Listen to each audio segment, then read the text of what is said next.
Darrell Najee.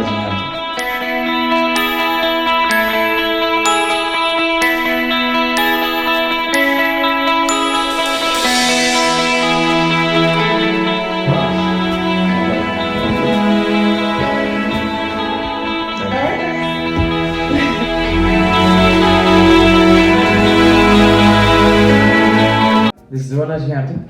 Okay, so today we're talking about merch. So I have Najee Talks merch, just my normal logo for sale. You know what I'm saying? We got the link in the description. We got mugs, we got shirts, I got hoodies and sweaters.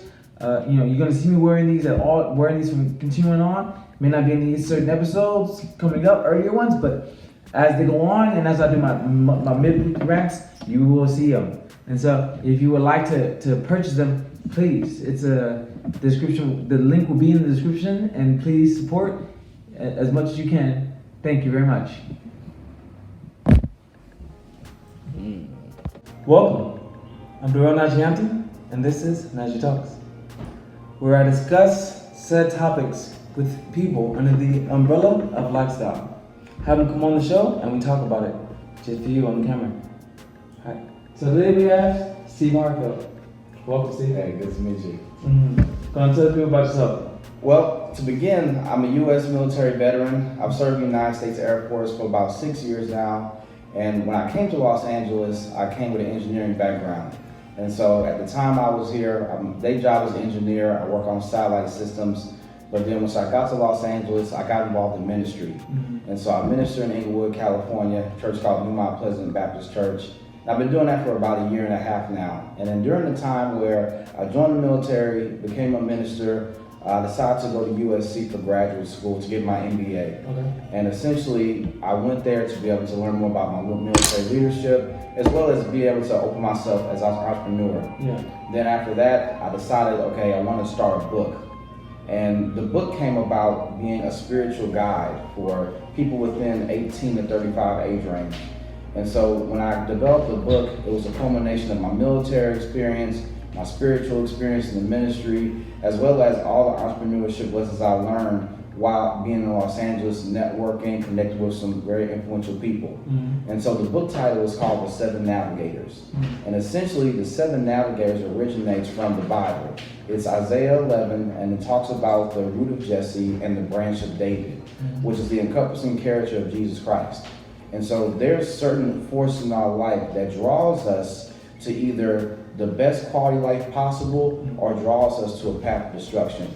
And so I want to be able to just describe to people, what does it truly mean to allow these forces to guide you on the path to your best self?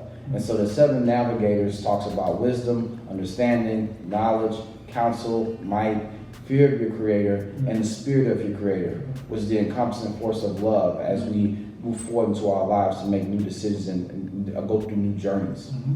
And so the book is coming out within the next few 30 days, and I'll be developing a workshop based off the book. It's a series of classes that people can take. It's a combination of spirituality, meditation, practical goal setting, as well as, a lot of self-reflection, a lot of subconscious, development to where you're trying to figure out, where your path is, and I can help point you in the right direction. And within, after the book is published, I'll create the workshop, and then I also do a lot of content on Instagram, Facebook, YouTube, to be able to give people just small lessons of wisdom on how to be able to guide themselves, through their daily lives. Yeah. So that's a lot, but yeah. That's pretty much everything I have going on right now. Yeah, that's amazing. Yeah, man. Yeah. Oh, I like that. All right. Well, let's get started. Okay. All right, first question. All right, Steve. Who or what influenced you to have a passion for education? I think it had to start with my high school teacher in U.S. history. Her name was Miss Archer. And she was very passionate about what she did. She always involved her students in education. But I think the big thing is that she encouraged us to ask more questions. And I think that's a lot of times where we get influenced as young students, is that when teachers start to limit us based on the information that we already have, when we start asking questions, they try to divert us from, you know, what we really want to seek. Yeah. But then when you open yourself up to asking more questions and you're encouraged by a teacher to do something like that, then you are free to wonder, you're free to explore, like, what is the possibilities of what I'm learning? And then after that, you can pretty much be able to dig deep and have that own, you know, epiphany of self-discovery to figure out, okay, if this is what I'm learning now, then what could I learn later? What else is there beyond the textbook that I'm reading in my high school class? So ever since then, I've always had a passion to seek knowledge. And the passion really just was growing. I didn't really know whether it was something that was drawing me into a right direction or a wrong direction. But I just knew the more knowledge I gained, the more I could teach. And when I found out that I could communicate to people effectively, it was just about, okay, what's the most I can possibly learn about a subject to teach other people to seek those same questions that Miss Archer gave to me. And I could never pay her back for that. That's just a skill that a teacher has, to be able to show a student that you have to think beyond the classroom environment. And I mean, that's something that I'll always take with me. You know. That's dope. Yeah. Thanks. Hey, thanks. I mean, all right, so for me, one of my most influential teachers was Mr. Durall, who was my 12th grade sociology / psychology professor. I mean, well, teacher, because it's high school, right? But yeah, it was crazy. He actually went to the same school that I went to, undergrad. And so, like, but he was just like a cool black dude from Compton, educated man. And then he just like made the things just seem so like dope, like just like really cool, like making things look like really like it's just like how he just did it with kind of just like just it was like very interesting and like a twist, and like I like enjoyed it. And even because we had in our sociology class, one of the projects we had to do at the end of the semester was we had groups, and then we created a stage play. Oh. Yeah, so things I've always been in, me and my brother Don have always been in stage plays throughout our basically our lives and shit. and so basically we got together and we wrote the script. You know, we did the whole like props, we did clothes, you know, everything. And then you know you figured out who you wanted to be, whatever. So we picked out who people were.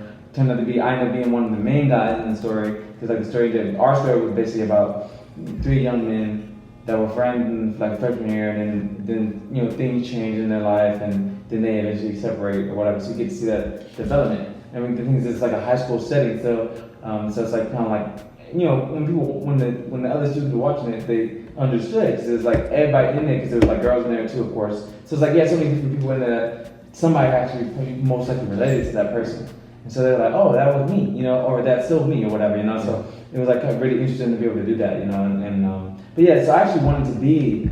I thought about being studying psychology, but then I was like, I knew I couldn't just do psychology, so I was like, I had to go further. You gotta go do more. And I was like, I didn't want to be a doctor though. I was like, I thought it would just be too much. But it's kind of funny because I'm a doctor program now. And just how stuff works out. Right, but the thing is just like. But I've always enjoyed like psychology and sociology, like just like that mindset of stuff, like just like the thinking of stuff and breaking down stuff. And because like just like now with this, like this is basically doing the same thing. It's a psychological, sociological story, man, or whatever. You know what I'm saying? Me talking to you, and then we talk to each other, and then we talk to them. And, it's you know what I'm saying? Like, man, it's Some people just have the occupation title, and you have the natural ability. It's you know, it's like anything in this world. Right. But so the thing is like, so just like you were saying, so it's like I didn't even need, so I don't really need that education part. You know what I'm saying? Because I already had it. And so the thing is like, I can always just utilize this talent in my clinic when I become a doctor and everything. Because the thing is, it's like they always say that the best people are the ones that have that leadership potential. Because like it's gonna be hard. Because the thing is, we have to be our own entrepreneurs as chiropractors. So you know, the best chiropractors are always gonna be the ones that are people persons. Yeah, man. Yeah. And so it's like I had a chiropractor I was shadowing one time. He was saying, because I just got in whatever, but it was like he was just saying, one of the students that just graduated, so he was a fresh doctor, so he was working for him, but he's good at the job, but he's not great with the talking. And so he was just like talking to me about it, and he was just like, See, the thing is, he's great at his job, but the thing is, it's like he's not like a big talker. Like he doesn't have the leadership potential. And so the thing is, he was just saying because even though I kept being late and stuff and everything, and I couldn't do anything yet because I was still a student, or whatever. But he was just like basically like he saw the leadership potential in me, and he was just like He was like, I can teach you everything that we need to know as a chiropractor, but I can't teach leadership skills.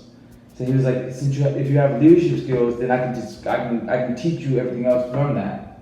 And so that's why he saw a lot of potential in me and tried to keep me around and stuff, whatever. But yeah, so like I realized and understood that like really made me think about it, like. Because that's what I'm saying. You have intangible abilities, man, and that they can translate anywhere. Like if you have like that basic skill set of leadership, it's just about okay. Now what do you apply to? Right. Is it to music? Is it to medicine? Is it to science? Is it to art? I mean, it's there. It's just you have the foundation. You can just develop the skill set when you need it. Right. That's all it is, really. Yeah. Mm-hmm. All right. Next one. What are your top 3 education systems?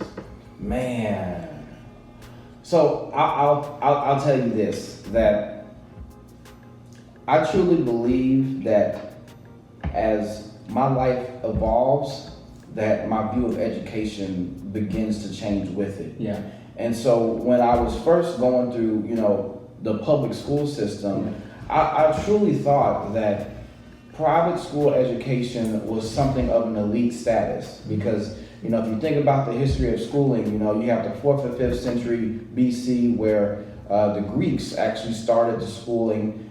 Basically it was leisurely studies, for the upper class elite. And then when the Romans adopted it and they took it forward, it was basically a way to, teach the upcoming senators, the people's people, of how to communicate effectively. Mm-hmm. And then this current public school system is built by the Prussian school model where you're developing students for a manufacturing capacity. Right. And that's where you go into the Industrial Revolution and to distill the same school system that public schools use today. Yeah. And so coming through the public school system, I really actually thought that private school was the best education you can have as an individual. Then, I would look to a public school as just being a supplement. It had access to athletics, music, different things you can involve yourself into, but it required a little more effort than a private school education. Yeah. Then finally, I thought it was a trade school. I thought that if you went to a trade school, you wasn't really going to be wildly successful. It was just ready to get you into the workforce instantly. Right. You could be 18 years old and earn a living. Mm-hmm. But with public school, you had the option to go to college.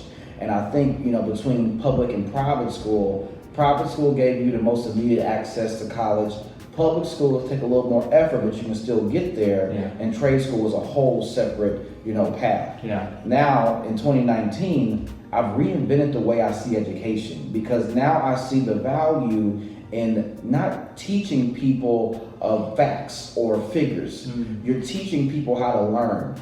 And now I value trade school at a much higher level than private and public school because I see trade school as a way to involve yourself in the industry instantly. Yeah. And so, I'm going to LA Film School this fall, and it's actually a trade school for video music producers to get them involved with industry partners instantly. So they have a chance to create their own products with the people that are actually, in the industry along with them. Yeah. Then I would really say the charter school system has, made great strides. It's been a lot of stigma against charter schools right now just because of, the business model that the CEO is trying to put.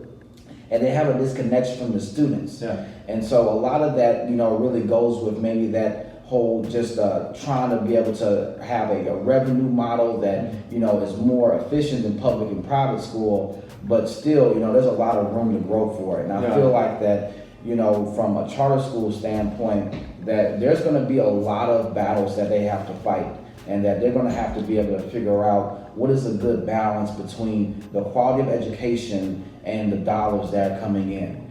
And then finally, I definitely do believe that private school education does have a value because now you are giving students an opportunity to be able to reach multiple resources at one time. Mm-hmm. Now, even though a charter school may be more geared towards a a specific field sometimes. Yeah. But the private school model, it can able to give students more exposure, and especially like, you know, based on their historical data, they have accommodated a lot of people within the middle to upper class. So you have access to another social class if you're able to have maybe a student from a lower class to get scholarships, athletics to be able to get in. Yeah. So it's still a barrier to entry that's high, but you're still giving kids a higher education I believe public school is giving.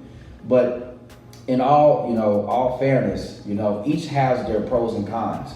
But personally, you know, as I develop, you know, my philosophy of education and how education will be evolving as technology evolves, you gotta believe that trade school has been maybe the most unappreciated school system that we have, and that it will soon become the most desired because of where we're heading as a civilization. We're heading towards a place where autonomy is going to run the world, that as technology evolves and AI starts to take over, we have to start thinking about how can we systemize ourselves to be able to not just use technology for our benefit, but create something that pushes technology forward. Because you're not going to always have people that can be able to just, you know, work on cars or fix planes or, you know, basically do things that require manpower. Now you're going to have machines replacing, and now you got to figure out, okay, how can we use AI to be more intuitive? And I do believe that in maybe the next 20 or 30 years, a lot of Americans, a lot of people of this world will be self-employed. You know, I feel like that we're heading towards an era where it's going to be a post-industrial revolution era where you're going to have apprenticeships come back again, people working their own trades again. And when you're having people work their own trades again, then they can serve their community effectively. You're effectively taking out the systematic oppression that we might have faced, not just as, you know, minorities, but as citizens of the world, because you have a few at the top taking over, but you have a lot of people that have a creative genius to do something on their own, but they don't have the tools necessary. So I feel like trade school is going to usher in a new era of just self-creation within the autonomous structure of this world.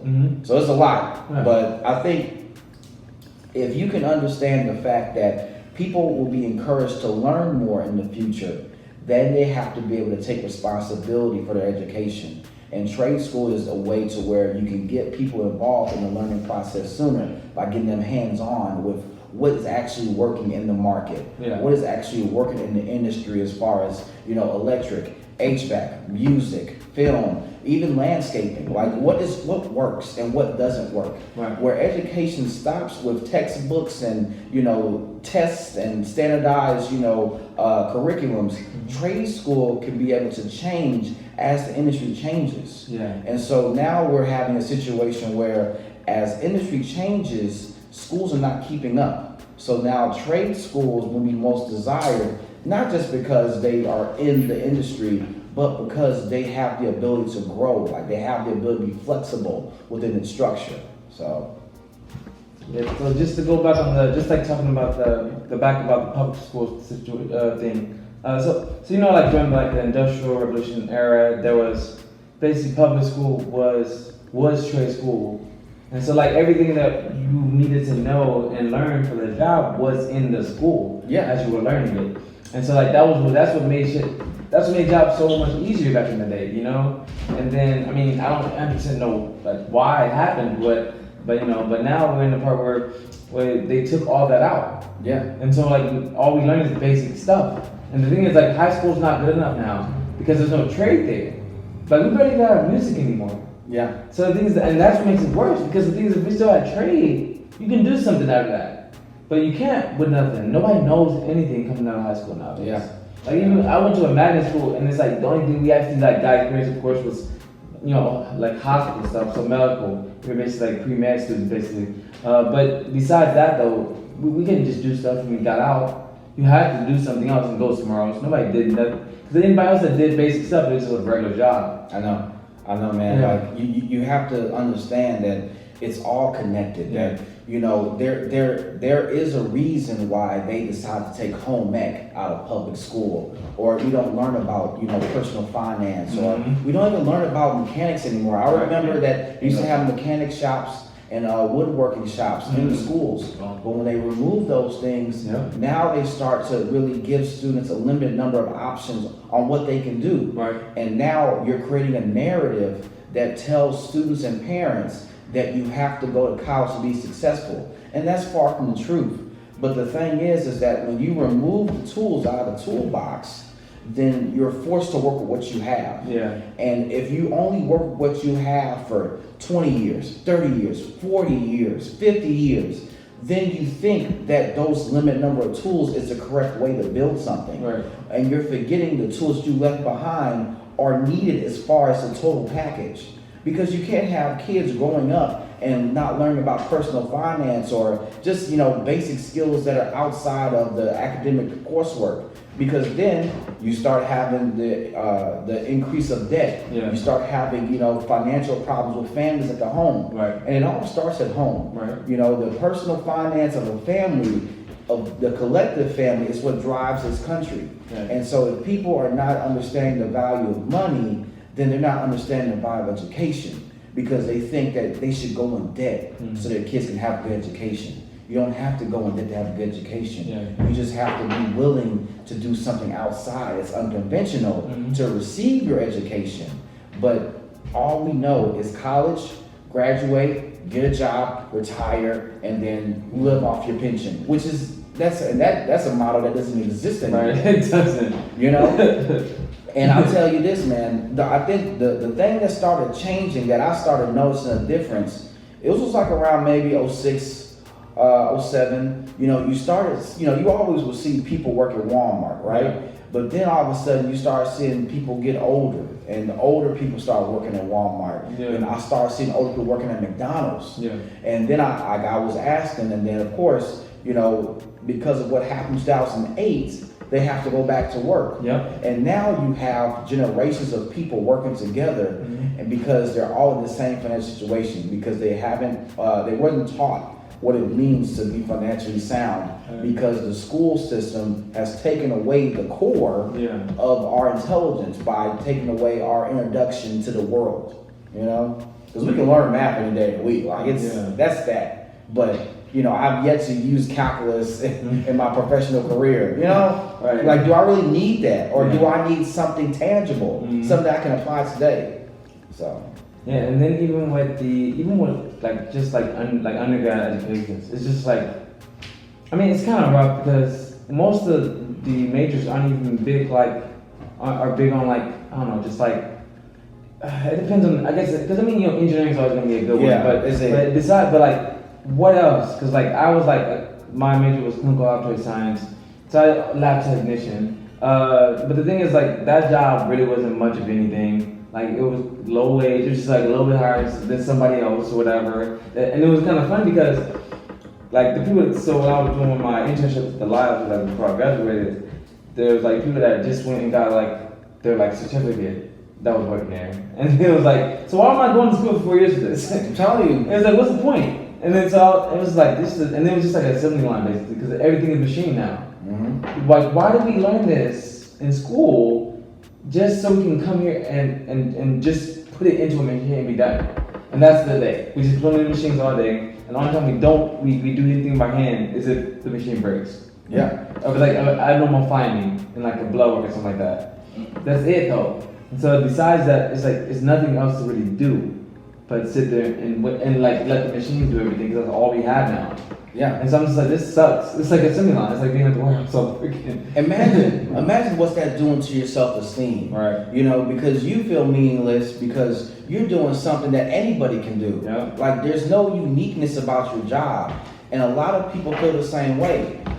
Over 85% of people that in the workforce, they hate their jobs. They disapprove of the job they're doing in their current position. So what does that tell you? That tells you that it's actually taking away your own self-worth and value, because you're not doing anything that's outside of your basic dexterity skills. Anybody can use their hands and feet to do a job, right? But when can you use your mind to do something and that engages you? Yeah. Because I feel the same way, man. It's tough sometimes, because you feel am I worth anything in this company? Right. Did I do all this education? just to push papers? You know? Yeah, that's what I'm saying. I didn't do that. No, Yeah. that ain't me. Yeah, and so one of the things I enjoy about chiropractic is that it's one of those things that you really have to like be on your shit about. Yeah. Like I'm learning this shit now. This shit is hard. Like because I have been out for a minute, so getting back, it's been rough clinical situations and shit. But I'm getting there. You feel me? I'm learning, growing, getting it together and shit, whatever. But it's like it's a lot. You know, like the shit we gotta know is crazy. And I'm just sitting there like, Yeah. fuck. That's your preparation, bro. Yeah. That's the preparation. I think that's your preparation. Like you're going through some stuff right now, and I think you're gonna be ready for whatever's next.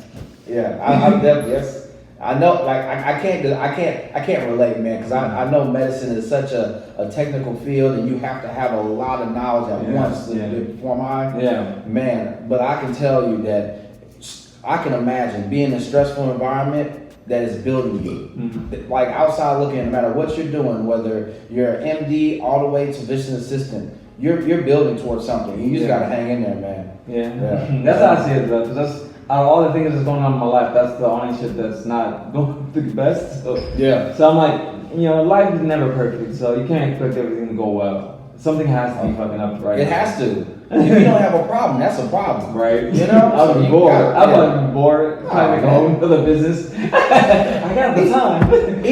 I'm telling you, even the happiest people are the ones that like, you know, have everything going on. Mm-hmm. You know? Yeah. If you got nothing going on, that's miserable.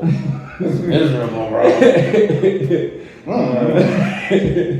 I need my problems. Right. I need problems too. Bro. I gotta have them. I'm like, ain't nobody too clean. Ain't nobody too perfect. I gotta have something going on.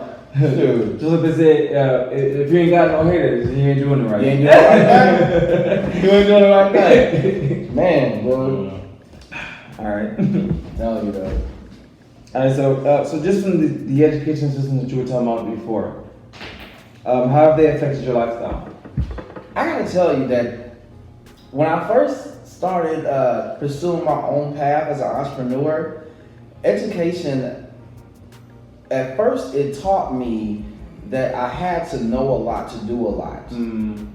And now, when I finished my undergraduate degree and I finished my graduate school degree, now I'm learning that you just have to be willing to learn what you don't know. Yeah.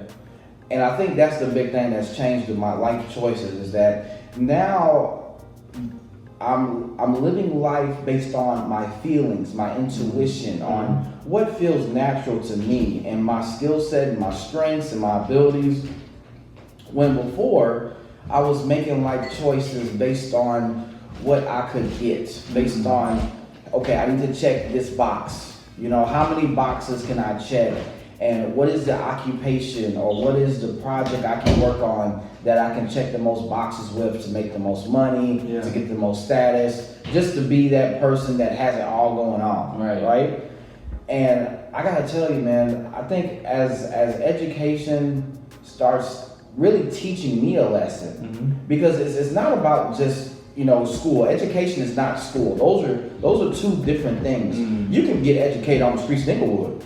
You know? Yeah. You can get educated in the streets of Hollywood. Right. But school has created such a system and such a box of limited thinking that students don't understand that education begins when you graduate.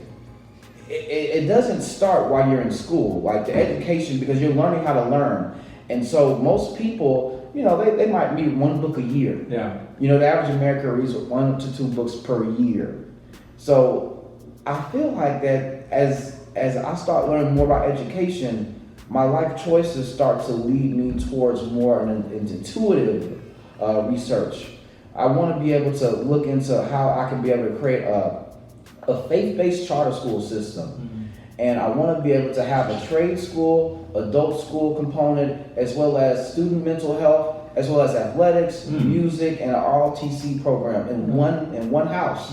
And you can be able to use co-working spaces to have the adult school for GED prep, notarization, CPR training, and family preparation. Okay. And then you can be able to create a mentorship program to where you can involve industry leaders in the trade school component. And then you can fund the trade school by having, customers being serviced by the students, or you have the teachers, the professors, just like a barber college, if you can think of that kind of concept. So that in order to make that idea happen, it's not just about learning facts, it's about having a passion for learning. And now, I live my life very simple. If my life isn't involving public speaking, spirituality, or if it's not involving, personal growth or, personal reflection, self-reflection, then those become distractions for me. And so I usually try to direct my life choices based on the things that can help me develop the charter school system. And I think the big thing for me is that as my life starts to head in that direction, I feel like that anybody can learn what they need to learn to be successful. You don't have to have a certain number of credentials to be successful, but I think, having the credentials positions you to get your foot in the door. But that's not the end all be all. I've known plenty of people that are mechanics, landscapers, work on HVAC, electricians, plumbers, people that do those unconventional jobs, but they make over 6 figures a year serving their community. And this is where I want to teach people that as you go higher into your life and you go higher in existence, that when you search your feelings and you listen to those whispers in your heart and mind, those navigators that are leading you towards something, you don't have to worry about doing everything. You just have to worry about just doing something like very well, just to master that one craft. And that one craft can open a lot of doors for you. And I mean, hey, if you want to be an entrepreneur and you become very successful at being a business person in your craft, you can hire other people to do the jobs that you need to be done for you. Like if I'm a public speaker and I'm wildly successful, I can hire a music producer, or I can hire somebody to work on my videos, or I can hire a marketer, or I can hire a brand manager. Those are people that I can hire out so I can focus more on my strengths. Because the strengths that I have provide value to people around me. And so for students and parents alike, I just want to teach them that as you grow yourself, then you can be able to search your feelings more. Because education is not just about knowing 1 + 1 + 1, I'm sorry. Education is more about what is 1 + 1, And that's a question that some people are not ready for. But if you're ready to explore that question, your answer and my answer might be different. But it's the process, it's the creativity, because your solution and my solution can work in the same existence. It can work in the same space. But people have to understand that it's not about being the best at one thing. It's just about being able to contribute to the ecosystem, contribute to the environment. And the money will always come. Like if you're passionate about something, and people see that and they feel that you're disciplined and really going after your craft, they'll give you the money. The money is just a tool to build something for yourself. But when you start to really okay, if I had all the money in the world, what could I build? That's when education begins. Because you're being more creative and you start learning more about what's possible. So, man. So going back to the navigation part. So it's like a trigger for me. So how to say? Because for me, my story, it was it just kind of happened. Everything just roll. Everything was just flowing for me. It was because I read the Alchemist. And I just started to accept the signs as I would see them. I like to go in threes. Threes works for me. So if I see a sign, usually it's because it's the first memory, notice it. So and then another time, maybe and the third time I'm oh, that's definitely it. I got to do that. It's confirmation, bro. It's confirmation. And so I did that a lot, whatever. And so it just everything kind of flowed for me. It was first thing was meeting a chiropractor in Decatur, Georgia, and we were just chatting, vibing the whole time. And then so then it worked out because I almost didn't even go to the thing, and I didn't get a chance to go. So I went, met the dude, and then he became my mentor. And then I needed a chiropractor for my application anyway. and then it just so happened that the only chiro school that was able to take my GPA was out here at home. So it all worked out for me to come home, and then I was able to get into the school, and they basically waived everything for me. So I didn't pay for shit. How does that happen? How does that happen? They was like, oh yeah, we'll waive your application fee. And then when we got to the point of getting in, they was like, oh yeah, it was like, oh well, if you, they was like, you got pay a price to get into the hold your seat or whatever. And then I was like, I ain't got it. And he was like, all right, we'll just talk about that, explain the situation, or whatever, and I'll send it to the guy and show it to him, whatever. And then, so what happened was, he told me that the guy that was supposed to be waiving the fee, he didn't even read the letter. He was talking to the counselor that I had been talking to this whole time. And he was like, do you believe he's SU material? And he was like, yeah. All right. Easy money, like right. Working out. Yeah, easy guy. Good. That's all we needed. Mm-hmm. And then so I was like, cool. So then I was in. And then the thing just like getting into the school, and then just starting getting into the program out here, whatever. That basically was the foundation for me to get to where I am now. Because even when it's not just a school situation, just like coming back and doing stage plays. Because I did stage. One of the reasons I did the stage plays is because I was making bow ties. And then, so I got my bow ties were going to be put onto a fashion show. And so I went to the fashion show. They didn't get put on by a model for my friend. And then the guy that do the fashion show was like, hey, you do production work? And I was like, yeah, I do some events and stuff. It's cool. And he was like, all right, you want to produce a play? All right. And then so that's how it started. And then so like four plays with that director. And then I just did a fifth one where I was assistant director for the first time. And then I just been doing like other events and stuff, and then I created my event labor business, and then I created my talk show, and like all of it basically just like sparked for me to get into chiropractic. I'm telling you, man, like how do you go from production to chiropractic? You can't make that up in a movie. Right. That's what I'm saying, man. But that's your journey, bro. Yeah. I think the big thing is that you never know of how the dots will connect. Yeah. You just have to trust that they will connect. Right. You know? What are you doing in chiropractic school? You were working on bow ties. So that's but it's just like a little, we know. Yeah, it's just like a little something I going on, a little side thing, whatever. Little hobby I got. A little hustle. Yeah, that's all it was. But then I realized that I couldn't make too much out of it, so that's the only reason I didn't pursue it, But that sparked me getting into production. Cool. Yeah. I'm telling you, bro. I think the when I hear stories like your story, it's just so awesome that people are just willing to just go a step outside. Mm-hmm. I mean, I know it might have been a little stressful for you to start with the bow ties and go for production to just being able to do events. I mean, I deal with those same emotions too, that, you try to figure out, okay, how can I make this work and that work, and, where am I going to head, where am I heading, And I'm saying, when I hear stories like that, man, I already know that the universe is already on your side. It's going to test you, but it's just like, even when you're going through school right now, it's testing you. It's making sure that it's what you really want. Yeah. But when you make it through, it's like, okay, then stuff just starts flooding your way. And then now you got, okay, so what's next? What's the next challenge? Right. That's when you really get desire as an entrepreneur. Yeah. Okay, you got it. Okay, now what's next? Yeah. I'm still hungry. Yeah, no, most definitely. I mean, that's why I was talking about me making some products. You know what I'm saying? This talk show is going well.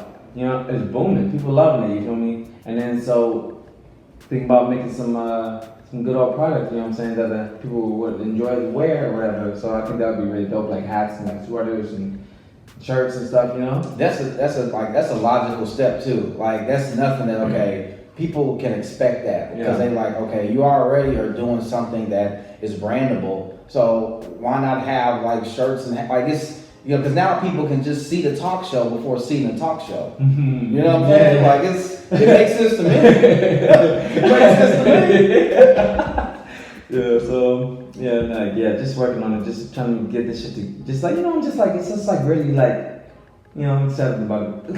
Yeah, man. I just love the creation. That's kind of just the biggest part. Telling you, dude. And that's the thing, man. It's just it never ends. Like when you find something that you're a genius at, you know, because we're all geniuses. There's something in this world that you're a genius at. Now you might not. It's different levels to the level of genius, right? But if you find your genius, it's unlimited.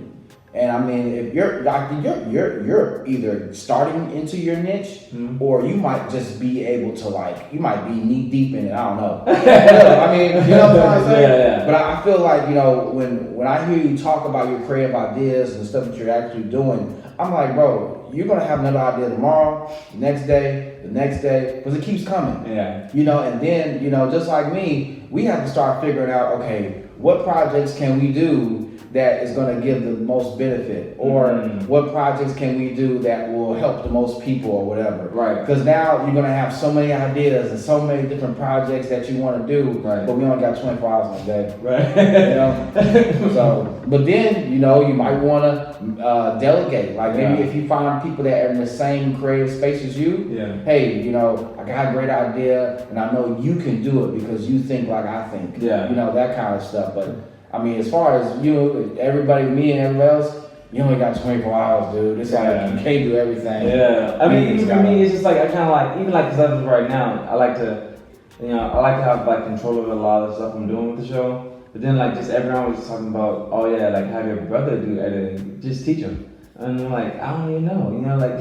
I mean, it seems like it would just make my life easier, of course. It will. You know? So I'm thinking about it, because then I'm going to end up eventually doing something else. Because the thing is, it's like always seems like whenever I'm in the clinic or like I have class or something, I get back. And then even if I have like a recording or something, and then it's like afterwards, like I always want to do the other stuff that I want to do afterwards. And then it's like, I don't even know if I have the time to do it, because I'm like sitting there like, can I do all the stuff that I want that's outside of this, like school and stuff, whatever. I just be sitting there thinking about it, like, man, I had these ideas I want to work on, but I don't know if I can do it. You know what I'm saying? But I guess like when I get the chance to like take time off, whatever, from certain things that I'm doing, then it give me more opportunity to do other things, you know? Yeah, man. Like it's just about being able to have that trust. Like we all have the same feeling. Like that's our baby. Like, right. You know, we can't let somebody like, you know, hurt our baby. Yeah. And I mean, you know, it might come to a point to where you have to delegate, because then you're gonna have to literally be able to do certain things that will pull you away from maybe those side projects you're working on. Yeah. But you know, that's what business is all about. It's about failing faster. You know, and I think that if you actually give people a chance to be trusted, then you can really see, you know, what they can do for you. Like you give them something to really work with, and hey, just see what happens. Yeah. You know, because you can always start over. If it doesn't work out, you can always do the project over again. But then you find who your real team is. Yeah. I know it's a little, because I feel the same way. But you know, I mean, I don't know what to tell you, man, because you can't do everything. And especially when the stakes start getting higher. Yeah. It's going to be like, okay, now you got some rent money in the pot. So who can you really trust to get it done? Yeah. You know, it's going to be a lot more serious when that happens. Yeah.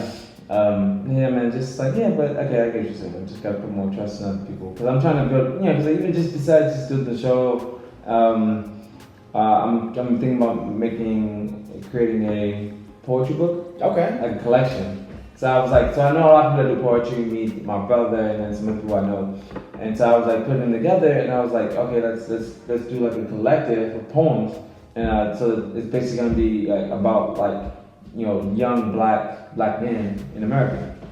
And so I basically just made 3 different categories. It's going to be family, relationships, and socioeconomic. And so it's like, we can talk about that. So it's just like, okay, well, the people I have there, I just have them speak on their life or whatever they have that pertains to that topic on life. And I think that's and it's just like, because I have like 6, but then I just picked up another person that was in my last 2 plays who actually has like some poetry book coming out. He has one already out, and he's trying to get the other one out. But he said he's down, and so I think that's probably like 7 now. But the thing is, if you think about that, 7 times 3, that's like that's easy 21 poems. Yeah. Simple. And that's 100 pages. 2 of mine are already done. Yeah. So then just after that, you gotta make the 3rd one. But then it's just like right now, just trying to figure out the whole publication thing. A friend of mine told me he did his off of he did like the free publication on like Amazon, I think. Yeah. And so if I did with that, but I have to figure out what I need to do on my side first to make it look. I'm pretty sure I put in the work to make it look good. It's like, Yeah, like you might have to find the editor and formatter for that. yeah. And but once you find the editor and formatter and you try to get a web designer to create the cover for you, then after that, you're pretty much free to create the content. And then the editor and formatter, based on what you're looking for, they can either add more breadth to the language that you're using, or they can just be able to just put it into the right basically outline to where it's easy to read. So, but I mean that's easy. Like I can tell you a couple places where you can find those guys. But if you want to look into it, just go Fiverr. I think that's a good app. I was looking. I was like, I have that already. I was looking at that. Yeah. Those are the people that I'm going to create my logo. Okay. And so I want to create just a simple brand, and I could probably just put it on Instagram, Facebook, just maybe even put it on a hat. Who knows, right? But it's just I like simplicity. I think the symbolism should be simple, but then as your brand evolves, the image might evolve. But I think, hey man, just I would just say if you could just reach out on the app Fiverr, or you could look up different editors. I work with a guy named Raymond Aaron, and he works with Jack Canfield. And Jack Canfield is the editor-in-chief of Chicken Soup for the Soul. Okay. And so Raymond Aaron basically helped co-author with Jack Canfield on Chicken Soup for the Canadian Soul. And so essentially they have a one-stop shop for all your editing and formatting needs, your web design, build your website, really do a book release for you, and then they do print as a publication company. And these are resources that they try to collect together. So when you invest into their product, you're not just buying just the ability to make a book and publish it. You're actually creating a space to where you can have your own website, start your business, really just scale your business, and they can be the ones to guide you through that process. So I can give information based off online. And I think the big thing is that it's easier to find than you think. People, they work full time as editors and formatters. I know books we're heading towards ebooks and audiobooks now, but there are still people that like to put pen on paper. And be grammar checkers and all that.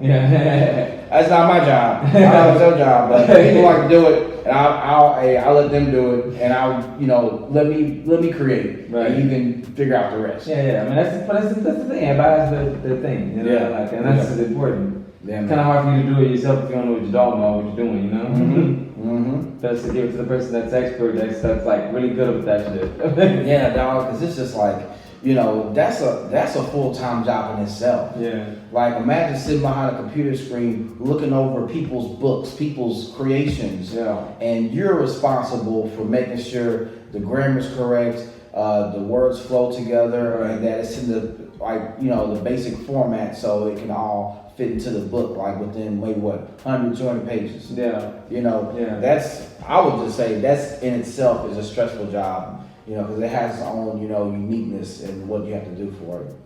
Yeah, most definitely. I mean, just being even editing my videos, I kind of get it, not fully, but I get a good hints, a little taste of it because but now a lot of the videos are really just not that much I have to do, but some of them are wish I gotta fix a lot of shit. And that's what I'm saying. Trial and error, dude. Nobody's gonna be perfect.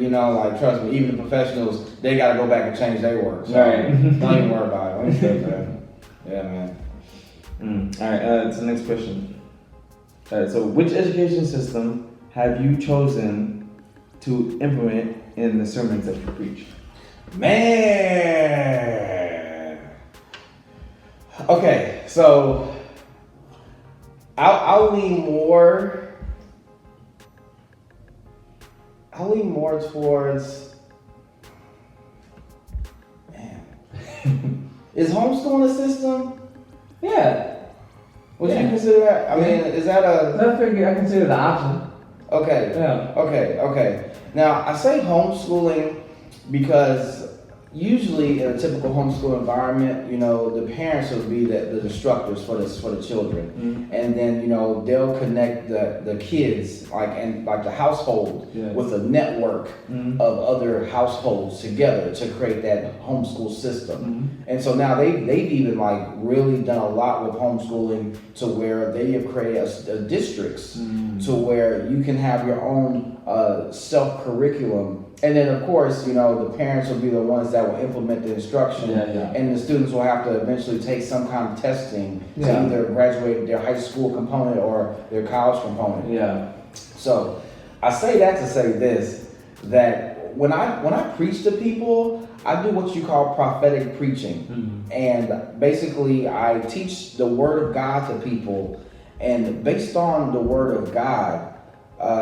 the Holy Spirit, and in the Christian religion, the Holy Spirit is that guiding force that gives you that conscience of right and wrong. Yeah. And the Father is what we call infinite intelligence. That's God Himself, Jehovah. And then Jesus is the Savior. He's the example that we try to follow every day.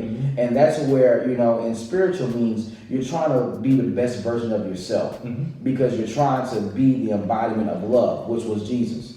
So I try to teach people that when you dig into the Bible and you understand the context of the time that it was in and the lesson within that context, now you have to go out and experience it for yourself to really get the true wisdom of the lesson.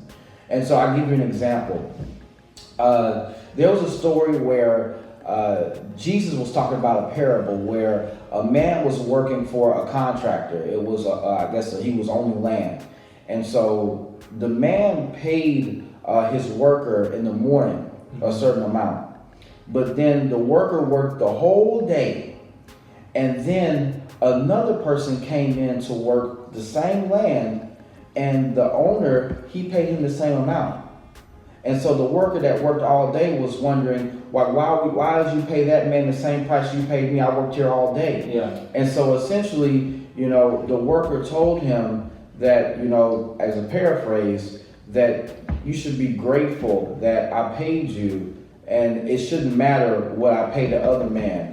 Because what you are doing was work that I paid you, you got compensated for. And I guess the lesson that I teach people out of that is that you should be grateful to be in a position to receive. That no matter what you're doing, whether you're first in line or last in line, it's about receiving a blessing instead of just, having something handed to you. So when I teach people in my sermons, I try to teach them a lesson to where they can use it and they can be able to really be in a position to give wisdom to other people.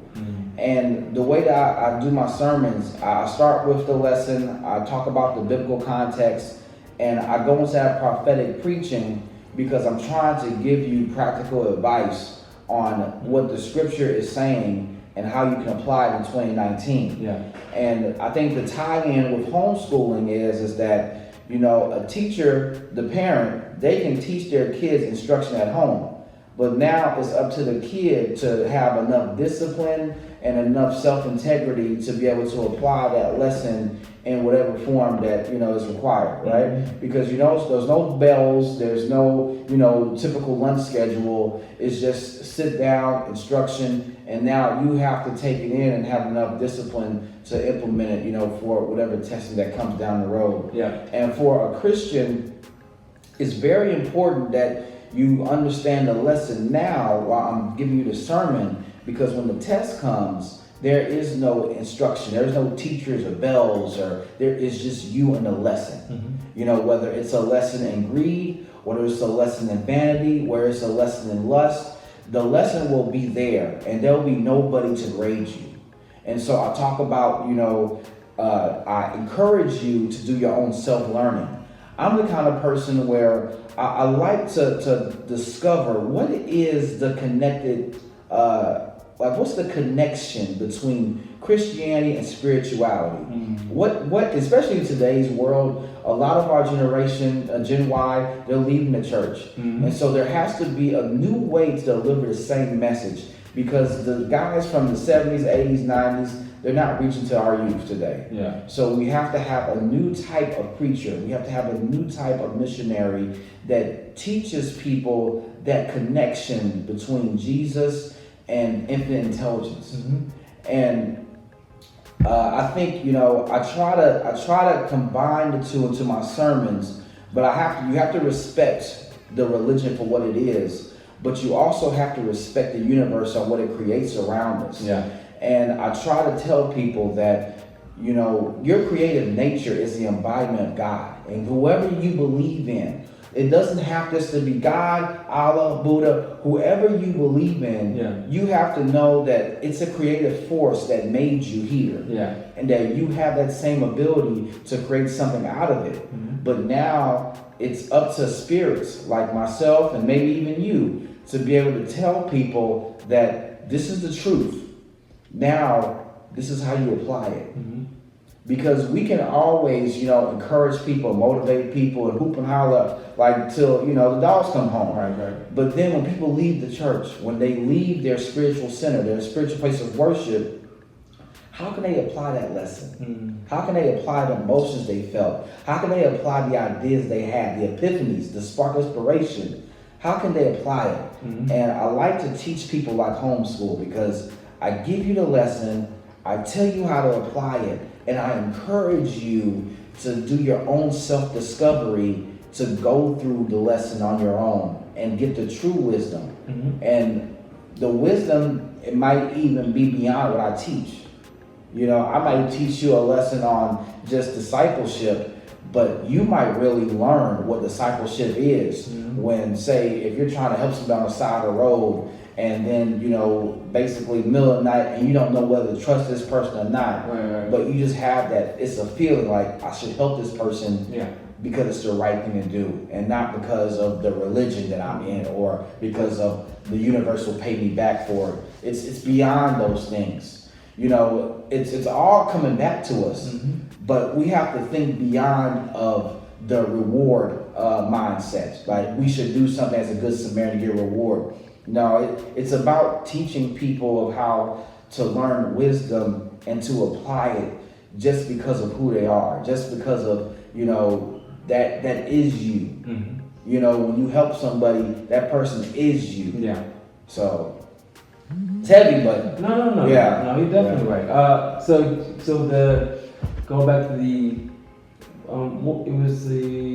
what intelligence was it? Infinite intelligence. Yeah. So what's funny is Intelligence. the chiropractors have a philosophy. Yeah. And ours is called innate intelligence. Oh yeah. It's the same thing though, because we talk about basically what we call civilization is when the drain goes out of place. And so we were centralized in the spine when we first was like doing a lot of work. And so the thing is that spine is like, you know, it has your central nervous system in there, and you know what I'm saying, it has but the thing is, so what we do is that civilization is basically like a kind of almost like a, I don't know, like a bad seed, I guess, or something like that. It's just something that messes the system up. Okay. And so the thing is, so what happens is a lot of times when you have that civilization there, it's going to cause referral pain to something else, right? And so a lot of things are connected to certain levels on your spine, not even just nerve. And so the thing is, like, once you correct it though, then it's back in line. And so then now once it gets back in line, now that intelligence can do its job. Come on now. So what they say is basically is like all we do is put it back in line so that the intelligence does its own thing. We're not really doing it, we're just assisting with doing it. Like, because it'll take care of itself. Right. Like, okay, you don't have to make the body respond. The body is a natural, you know, organism to respond on its own. Exactly. You just have to, hey, okay, you might have went a little bit to this way. Okay, you got to go this way, so let me just guide you back. And you catch on. Yeah. All the way. And see, as chiropractors, what we do is we educate the person on what they have, the issue. Because a lot of times people don't know what's going on. And the thing is, we do so much of an alternative medicine that, you know, people aren't used to it. So of course, not so many people gonna come to chiropractors, but if you come to us, we will tell you exactly what you need, what's going on with you, and how to fix it. So we can do things that are like, so if like, say, it's just like something as simple as just a simple subluxation in your neck or your cervical spine. Got it. That can cause pain in your muscles, right? And then it can also cause maybe some nerve damage going down your arm. But the thing is, all we have to do is fix that cervical spine that's off, that one vertebra that's off. Yeah. And then that muscle is gone, that muscle spasm is gone, and that nerve sharp shooting pain is gone too. Yeah. It's really that simple. And then even besides that, even if we still gonna just do some muscle stuff, we can do actual soft tissue stuff, whatever, on you to fix that muscle or whatever. But then at the end of the day, we're only gonna see you so many times, or so many hours. And so what we do is we tell you how to properly, you know what I'm saying, like how to properly live your life, right? Or even if it's just something that you have to do just for the time being to get better, faster. Because if it's something that's wrong with you and you gotta fix it, we can't fix everything for you. We can do certain things, but we have to educate you to learn how to do it yourself. You got it. So you get out there, so we'll be like, oh, well, if it's something going on with your neck, all right, we'll give you some exercises to do at home. Okay. And then if it's certain things that's going on in your life that you need to change, because a lot of times people have issues with like their sitting habits or standing or walking, whatever. And so we educate you on what we call ergonomics. So we teach you how to properly, even just when you're at work, how to properly sit, how to properly type, like how to have your arms at the right angles, how to have your hips, your knees at the right angles, that's all proper. You know what I'm saying? And even just having your posture right, it's all proper. And the thing is your body will not do its job if you're not properly, maintained. And so the thing is, we give you these things to educate you so that you can do them at home. And then once you do them at home or work or whatever at school, the point is to it helps us do our job too. Because we can't, it's a 50-50 relationship. You got to. And so the thing is, when we see you next time, we're like, have you been doing them? Because if you have, we can tell. But if you have, we can as well. And that's the point. And the thing is, if you've been doing them, we will see progress. And that's what's supposed to happen. And the thing is, the more and more someone does something and they notice that it works, they will keep doing it. No matter if you're still seeing us or not. They'll be like, yeah, you know what I'm saying? It don't really matter. Because they can just keep, because if they enjoy what's going on, just like in my lifestyle, I changed up stuff in my life and I was experimenting. But I liked what was going on. So I'm going to keep doing it. Yeah. And that's how it should be. But the thing is always about the patient at the same time. If they're willing to cooperate, they gotta have the desire. And that's the thing. You teach them everything they need to know. Yep. This is exactly how you do something, or this is going to happen. Yep. But then when they go home, and they get to the comfort of their home, and they get back to their comfort zone, then they have to run a real lesson in discipline and determination. Yep. They have to tell themselves, okay, even though this might feel good, I have to listen to what the doctor's saying. Yep. And they probably have a mental battle within themselves, oh man, I want to do this, but I gotta do this, but you gotta know what's important, and you have to sacrifice what you want for what you need, and that right there, that's where you get the wisdom from. Yeah. And that's when some people can tell you listen, they know what they talk about because I'm a believer. But some people, they just BS. They don't know what they're talking about. But they instill comfort. They go and they have the bad posture and they have a lot of problems. Right. So yeah. I've treated patients that even when they didn't do their exercises, then they came back and then I would have to treat them and they would feel the pain and then it would be worse. Just because they have to go through so much more. And I'm like, well, if you just do the exercise, you wouldn't have to go through as much. And the thing is, it became more of a negative feedback in a way. But at the end of the day, if they learn and do better the next time, that's important. Yeah. Because then the next time they see that they don't have to do as much. Or if it doesn't hurt as bad. So then they're like, oh, okay. So all I have to do is maybe this is a good idea to listen to my body. To do what the doctor's telling me to do. Right? Come on, man. Come on.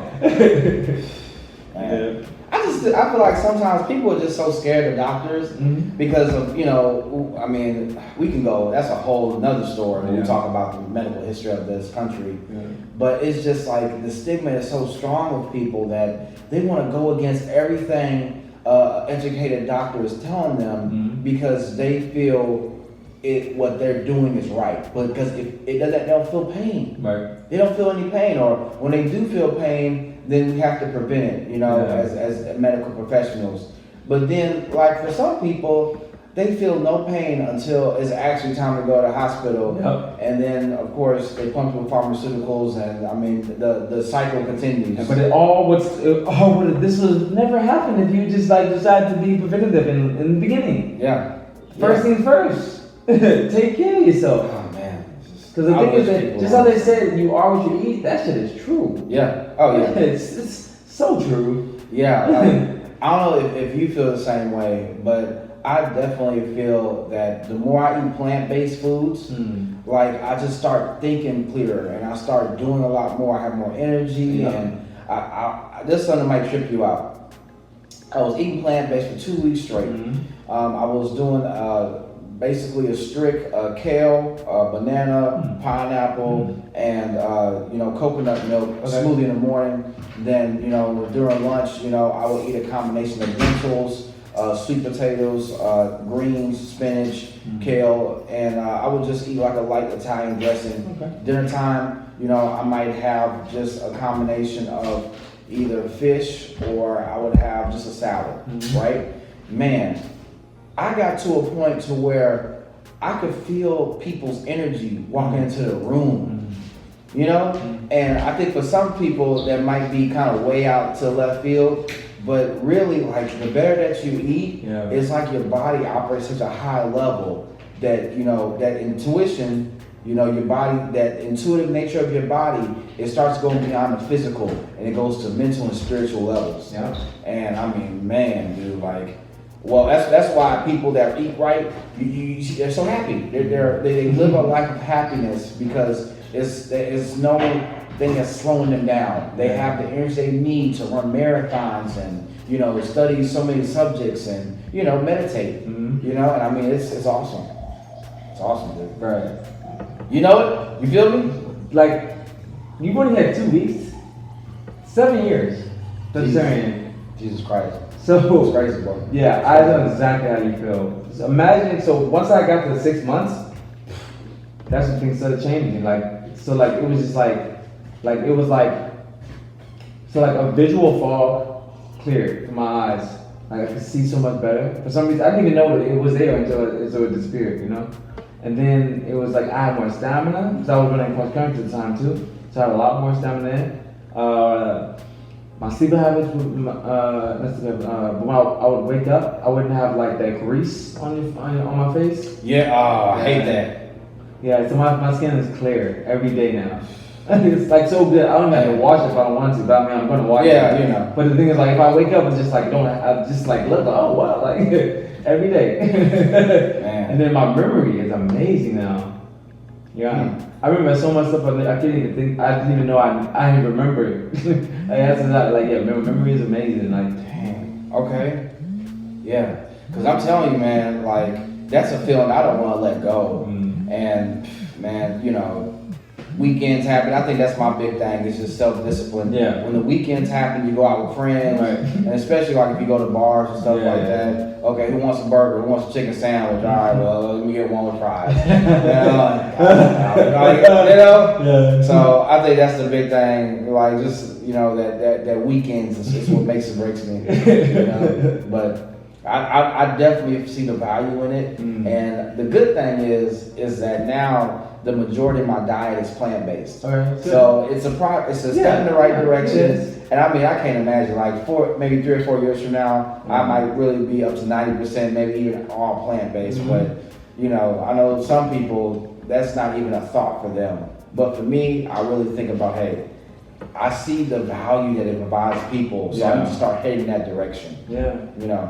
It's just crazy. It's like, just like being like open to things more so. That's the biggest thing. Because a lot of people really aren't. They're pretty closed off about stuff, and that keeps them from doing and trying. There's nothing wrong with experimenting. Trial and error is amazing. Yeah, dude. If you don't like it, then you don't. I know, man. I think that's the thing. It's just when you become more open-minded with ideas and subjects, it's just it just gives you that more experience of what the world is really like. Because when you close-minded, then you limit yourself. But that's just, we all know this, right? You're closed-minded, you limit yourself to opportunities, to people, and to different challenges that you have to give yourself to grow. But when you become open-minded, then it's as if the universe acknowledges that you're open to what you're ready to receive. And it might introduce you to somebody that you would have normally would have met in an office environment or in your usual recreational activity. Or it can give you an opportunity that you don't expect. Like, I didn't expect the book. the book just came to me because, you know, I was at a business conference and the guy came up and he did his spiel and he was talking about branding. Yeah. But if I wasn't open-minded to the idea that a book could guide me towards what I'm destined to be, then I might have been in a good spot, but I feel like the book is going to accelerate my life to a level that I can't imagine. Yeah. And I'm telling you, dude, like when you just stay open-minded, like I have this one YouTube clip I created, and it talks about infinite intelligence, and it talks about the mark of true intelligence. I feel like the mark of true intelligence is the ability to receive information and not let it change your beliefs or value system. Yeah. You have to be able to stay open-minded to accept information and appreciate the information that is guiding certain people to certain places in life. Yeah. And that's what they know. I can appreciate the knowledge that you give because that's what you know. Right.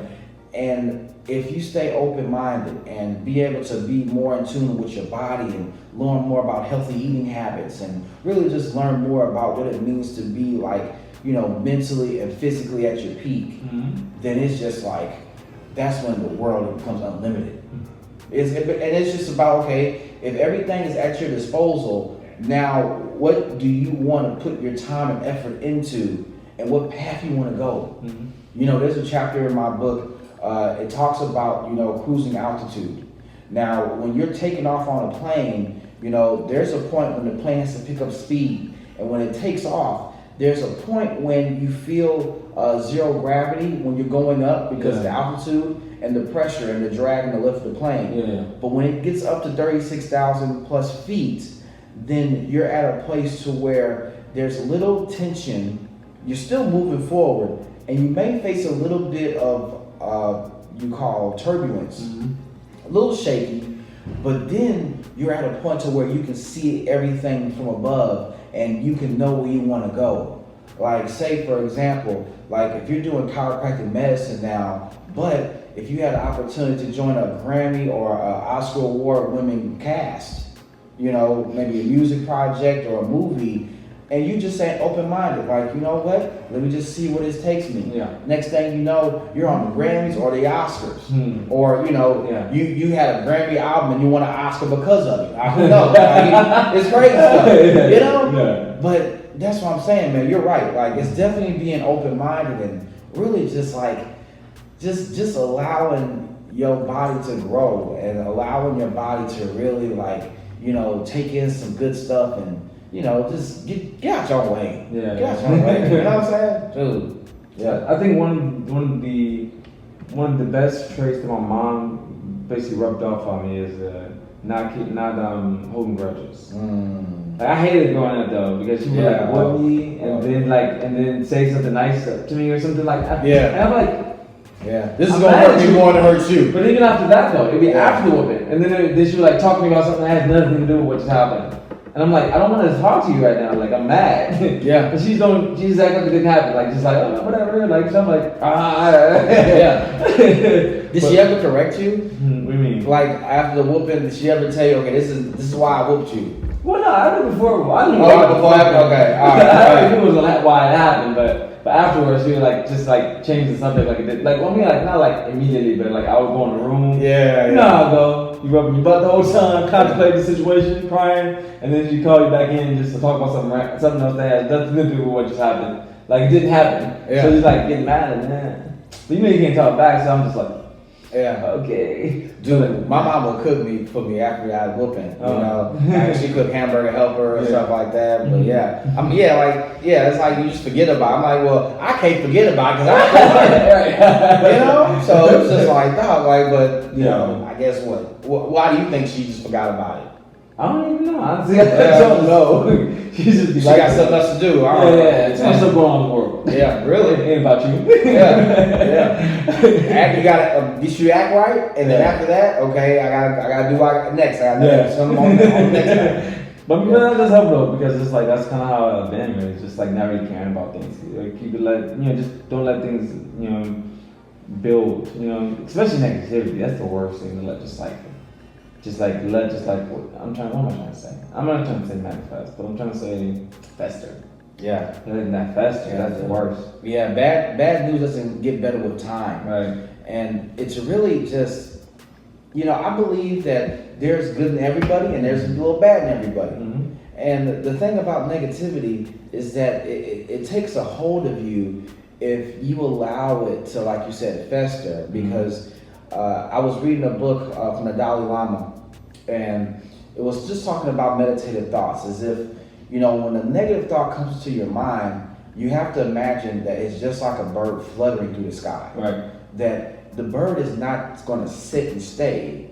The bird is just flying by. Right. But as humans, we tend to cling to those negative thoughts because the world has a natural inclination towards negativity, because there's so many forces that guide us towards our, those 7 deadly sins, the vanity, greed, and all that. Yeah. But for some reason, we just like to hold on to it, to just feel, maybe is it feeling of emotion? I'm still not sure why people really hold on to negativity. And maybe it's that they really haven't learned the benefit of letting it go. Mm-hmm. I don't know. Like, it's just like, for some people, they hold grudges for years and years. Mm-hmm. And after a while, they forget why they even mad at a person.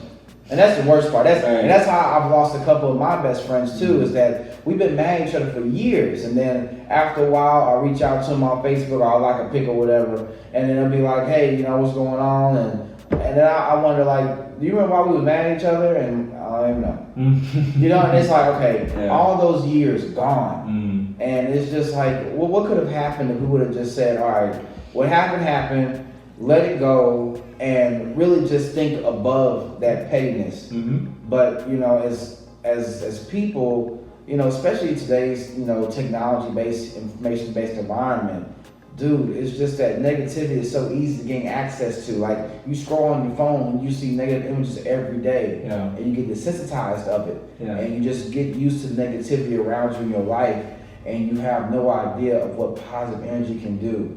I think they say one positive thought is 10 negative thoughts in its power. Mm-hmm. So if you just sit and either listen to a YouTube video of a motivational speaker or a spiritual leader, or you just do yourself an affirmation, or meditate, or maybe think about the last time you were grateful for something. Right. I think those kinds of things, they're hard to do at first, but they're easy to maintain. Mm-hmm. But a lot of people, it's uncomfortable because there's nobody to teach them the value of positive thinking.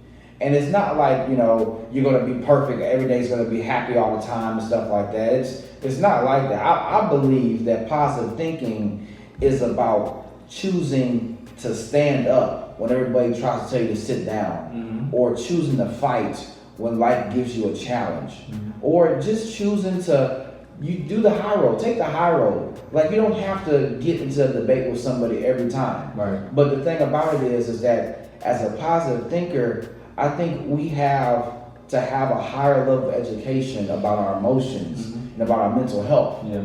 Because once we have those ideas of what it means to be mentally balanced and emotionally balanced, then when we go in situations that will naturally cause negativity, then we can be able to say, I'm above that. Right.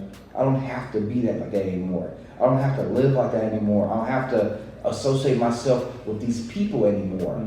I deserve better. And that's when I think people really will do a more positive aspect of life. When you know you deserve better, then you are choosing a life that will give you better things. Yeah.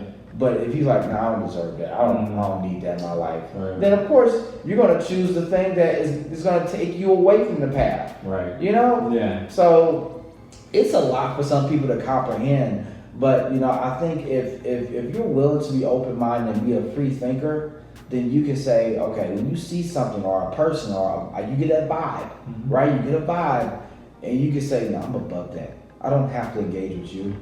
I don't have to make this decision. There's another choice. There's always another choice. There's always an escape that the universe gives us. Right. When you're about to make a bad decision or you're about to cause somebody harm, there's always a moment leading up to that point in time that you can get out. You can go and you can turn around, change your ways. Yeah. But people don't do that, and they fall in that path of destruction, and they don't really know it. You don't know you're slipping until you're there, right. at the bottom. Right. So. No, that makes sense though, for sure. Yeah, man. I mean, I gotta tell you, dude, I think a lot of times in my life, personally, I've made some bad decisions, and I look back and I think to myself, I could have chose a better decision to make. But it was just that, it was comfortable making those bad decisions. Mm-hmm. And I think now, when I still make bad decisions, I think, as people, you're not perfect. Yeah, I think, the true path of Christianity is always seeking that example, seeking the highest version of yourself. Mm-hmm. And as far as spirituality, it's always a path of self-awareness. You remember who you are, And I think when you make those bad decisions, it's just about being able to remember who you are, that, okay, I'm above that. Yeah. And when you forget, that's when it happens. Mm-hmm. And when you ignore the signs that say, okay, exit, detour, and you still do it anyway, you're hard-headed, Mm-hmm. And it's just like, okay, you had your chance, now you got to face the consequences. Yeah. But the thing that I talk about in my religion, as far as a Christian, is that you're always under grace. You're always under something that allows you another chance. Mm-hmm. And that if you don't put yourself in the position of a permanent mistake, then you always have another chance to right your wrong, or to be able to, really make up for the wrongdoing. Yeah. But it's just like, okay, if you're at a mindset where you're always thinking about the worst case scenario and you don't do nothing to change it, then you're always going to be in a position of scarcity, of lack. But if you want to be in a position of abundance, then you have to turn the way you see things around and say, okay, this might not be where I want to go, but how can I use this opportunity to get better? How can I use this heartache, or how can I use this traumatic experience to improve myself? Mm-hmm. And I think that's the true essence of positive thinking. That's the true essence of love, because now you're starting to think beyond yourself. Right.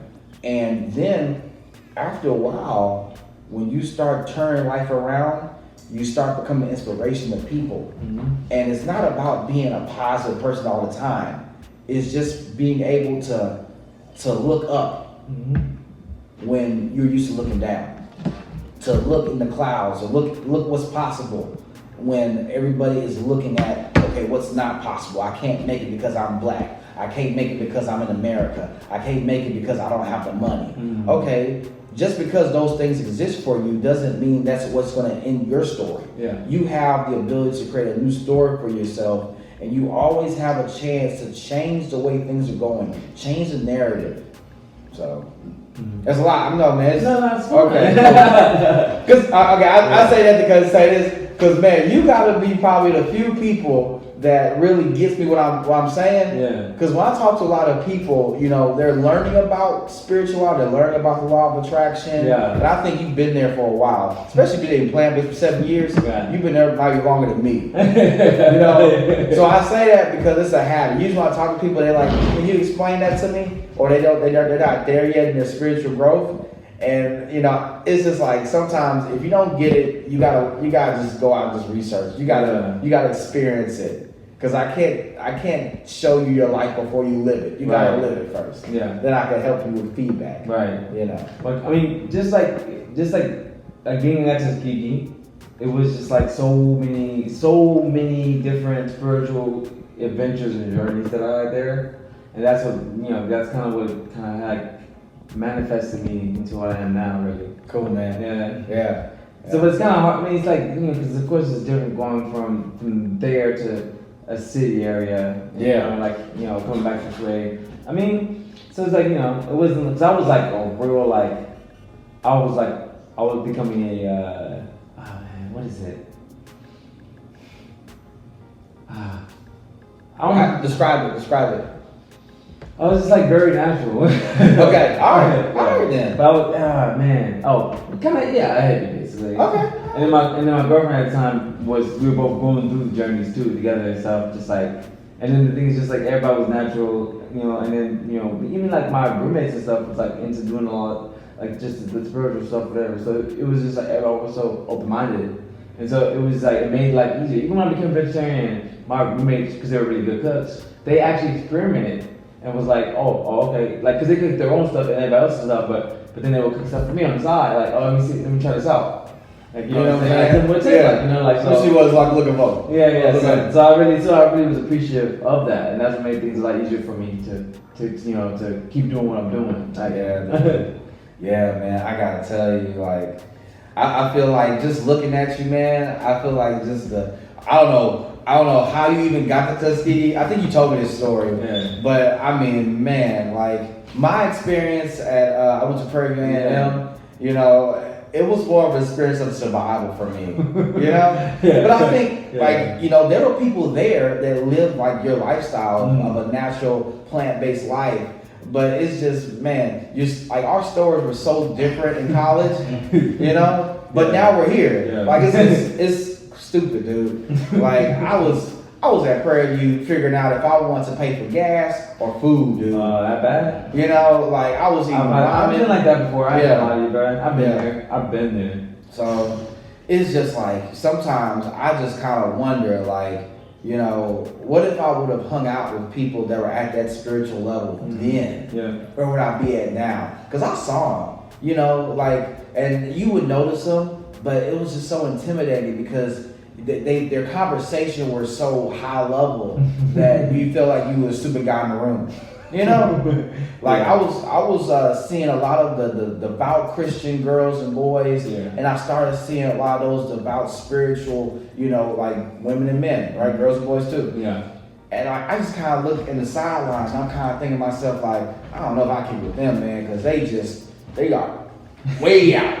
You know, I'm still like, you know, going to class. I would go play Madden, Call of Duty. You know, I'll go turn up, drink, smoke, do all that different stuff. Just thinking like in the now, turn up. That's all I'm thinking. But them, dude, I would see them on campus doing like healing circles, and everybody would walk by. Everybody called them crazy.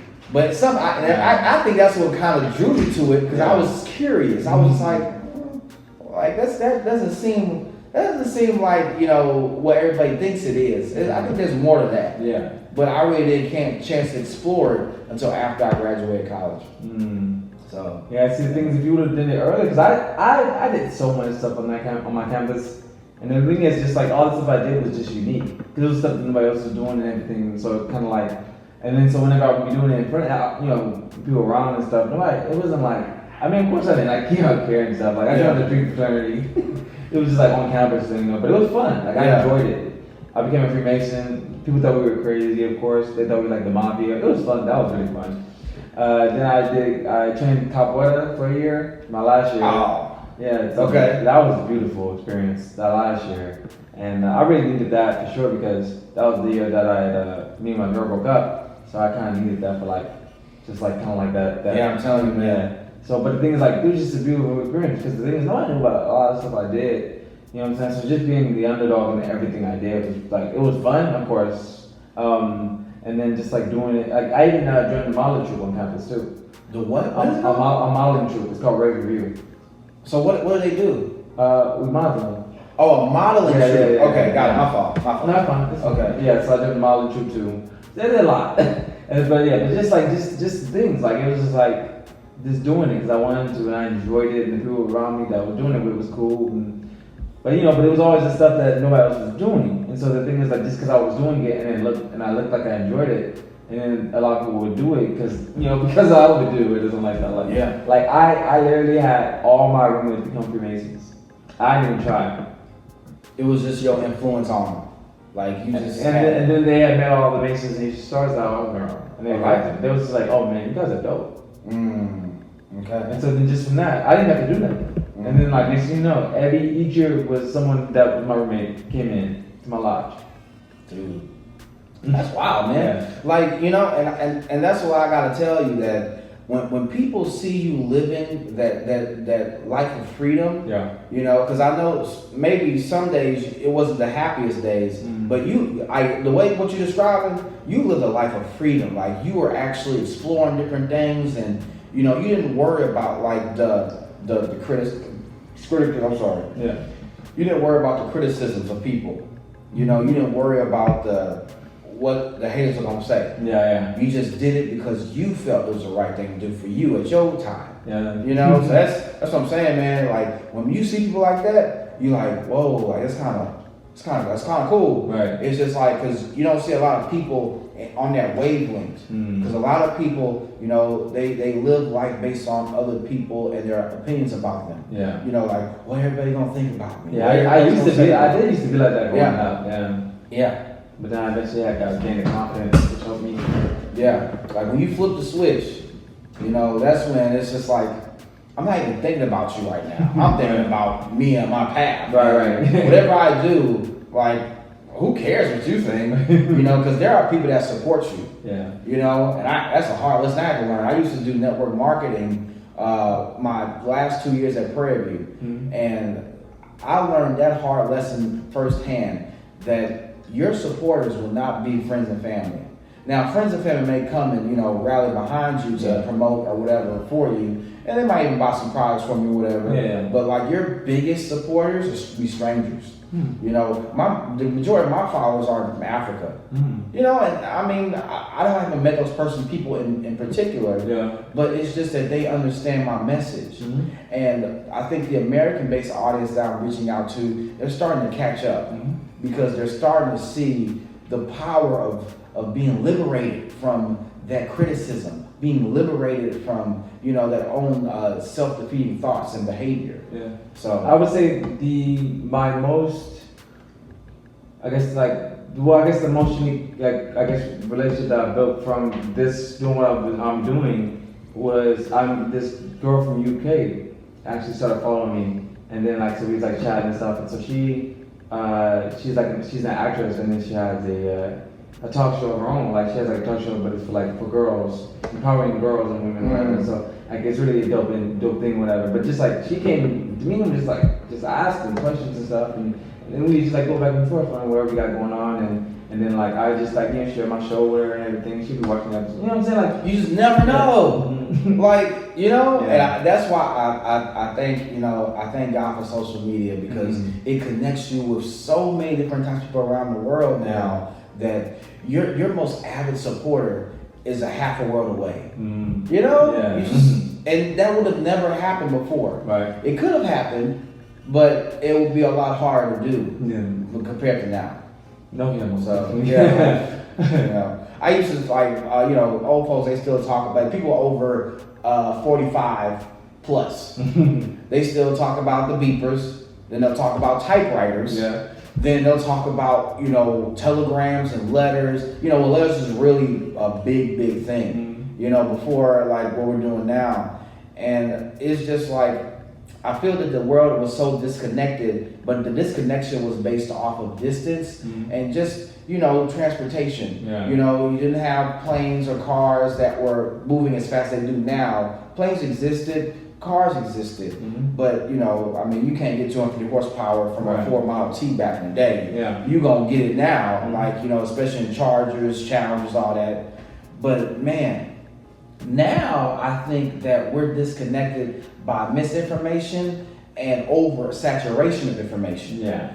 And I'm telling you, man, the information is so massive and it bogs us down that it disconnects us from our true following. And you know, I mean, the people that really want to connect with us, they gotta sift through all the profiles, all the, you know, Instagram, YouTube channels and stuff like that. And when you find somebody that's really there for you, bro, they have to do a lot of scrolling, you know, they do a lot of scrolling to see it. Hold on to that. Yeah, hold on to that, dude. I'm telling you, dude. Hold on to that. Do what I can, man. All right, let's see. Okay. So, how would you persuade someone to increase more education studies in their daily life?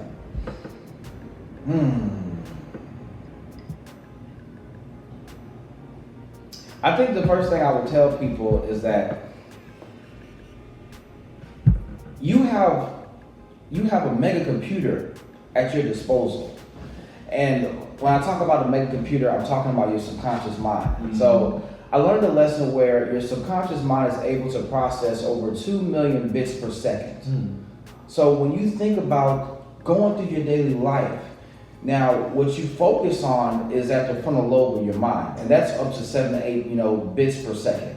So think about 7 to 8 bits compared to 2 million bits per second. Mm-hmm. That's when you try to remember something and it's at the tip of your tongue, because it's in your subconscious mind, but it's not in your frontal lobe, which is the natural processing that it's your direct memories. Like what you remember for breakfast this morning. Right. Now, 3 days from now, you might not remember what's for breakfast because that information has went to your subconscious mind. Right. So I would just tell people that just look around you and just understand the fact that your mind is processing everything, even when you're not aware of it. Mm-hmm. And you have to understand that the music that you listen to, the TV shows that you watch, the food that you eat, the conversations that you have, you might not think it's an impact on you today. But what's going on in your subconscious mind is that it's developing conditioning and programming that affects your daily choices. So for example, for people that like to party, and they listen to party music all day, when it comes time for them to make a decision whether to budget their money for the next month or to go to an all expense paid trip to Vegas or whatever, like those are decisions that are easier to make if you train your mind to think about the benefits of effective spending and budgeting. But just that small example between wasting your money or investing your money is just the paradox that we have to be able to solve. And that you have the ability to really change your decisions daily. But it all starts with what you put into your mind. And when you begin learning more about what's possible for you in your world and your existence, I think a big thing is to start asking yourself those questions. And so I would encourage people to just start thinking about, what are my strengths? Because when you think about what you're most capable of doing, then you can start thinking about, okay, how can I use my strengths to accomplish my goals?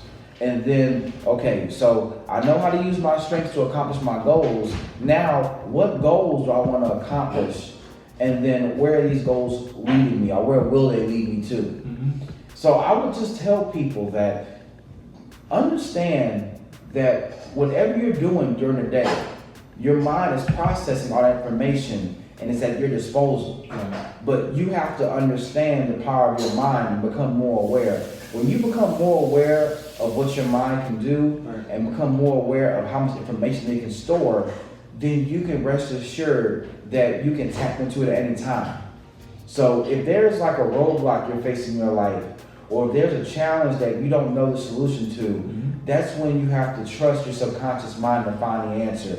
Because infinite intelligence, God himself, has already placed all the tools within you to figure out the solution to your problem. Now, you just have to figure out, what do I have to tap into to get the solution? Because the solution may not be a statistic that you learned in school.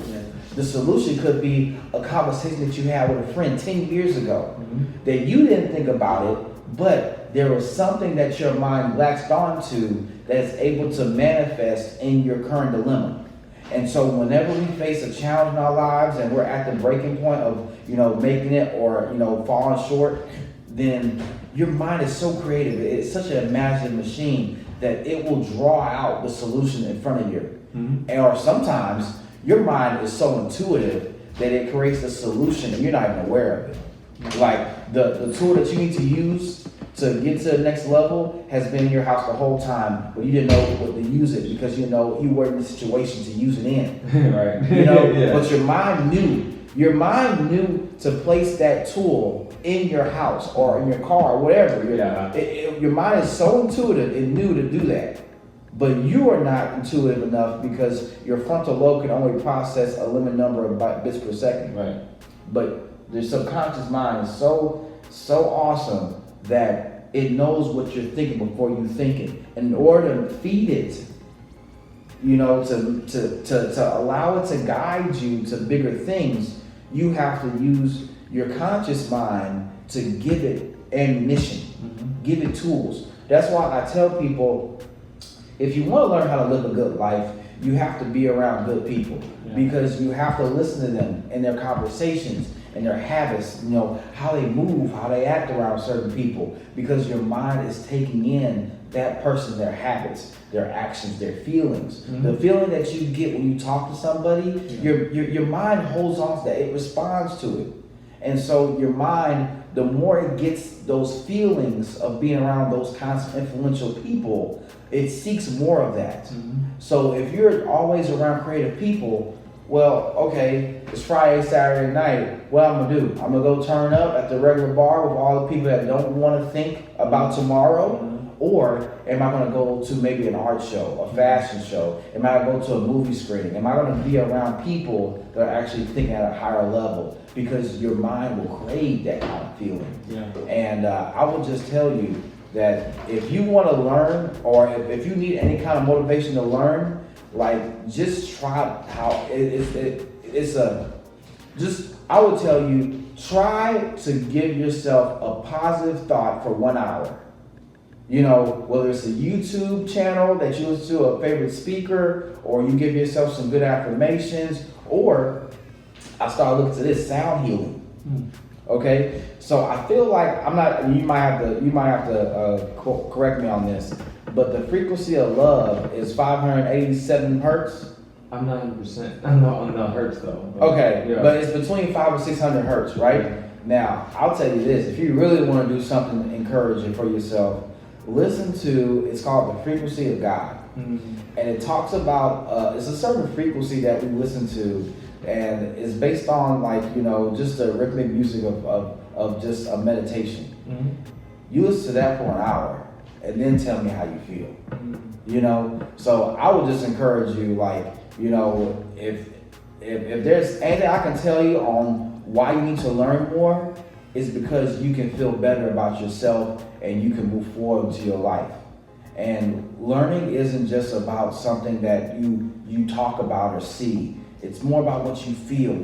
You learn about feelings now. It's not just about happy, sad, and angry no more. Mm-hmm. There's so many different levels of emotion in there that just learning about that kind of stuff can free you from just the trauma in your life. If there's, now I know you've had it too. Like it's nights where you just cry yourself to sleep because you don't know how I'm gonna get out of this. Like what's going on, or my family, my friends, or how am I gonna get out of this, right? But you don't have to feel that way. Mm-hmm. Now you can choose to do something about it, but you don't have to feel that way. And that's where it means to really learn about your feelings and learn about the true power of your mind. Because I've had points where I've been having mental breakdowns, and I'm at the point now in my life where if I have a mental breakdown, I have to leave work or whatever. Now it's to a point to where it might last a couple hours.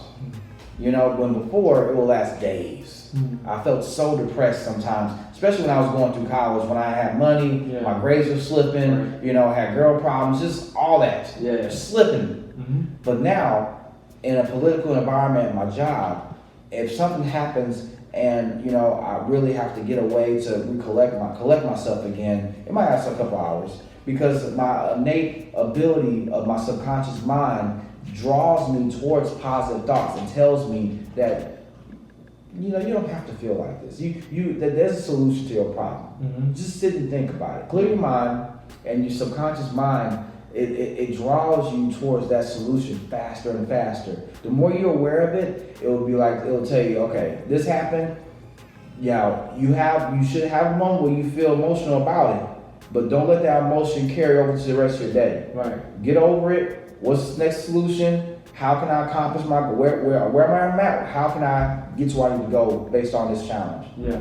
So, and that answer your question? I don't know. No. Yeah, okay, good. Man, dude, I like to tell stories sometimes, because that's the only way I can give you the context of what my answer is. No, it's fine. Okay. That's what we're here for.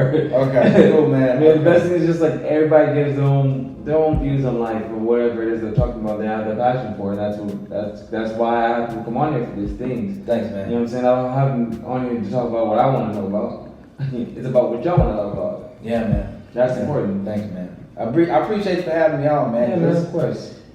Some people, they don't have a chance to share their creativity. Yeah. And so if you have opportunity to share your creativity, Man, it's an awesome experience because now I can see that we think the same because you've given people a platform to share what stuff really means to them. And that's something that I don't know if any of your guests explained it, but you gotta appreciate that. I know it's a lot to give people that space to really express their emotions because a lot of people, they never talk about how they truly feel because they go to work, school, come home, they're not around that environment, and they start facing just I would just say not dystrophy, but just they should start losing focus on who they really are because they're just in that routine of life. Right. Yeah.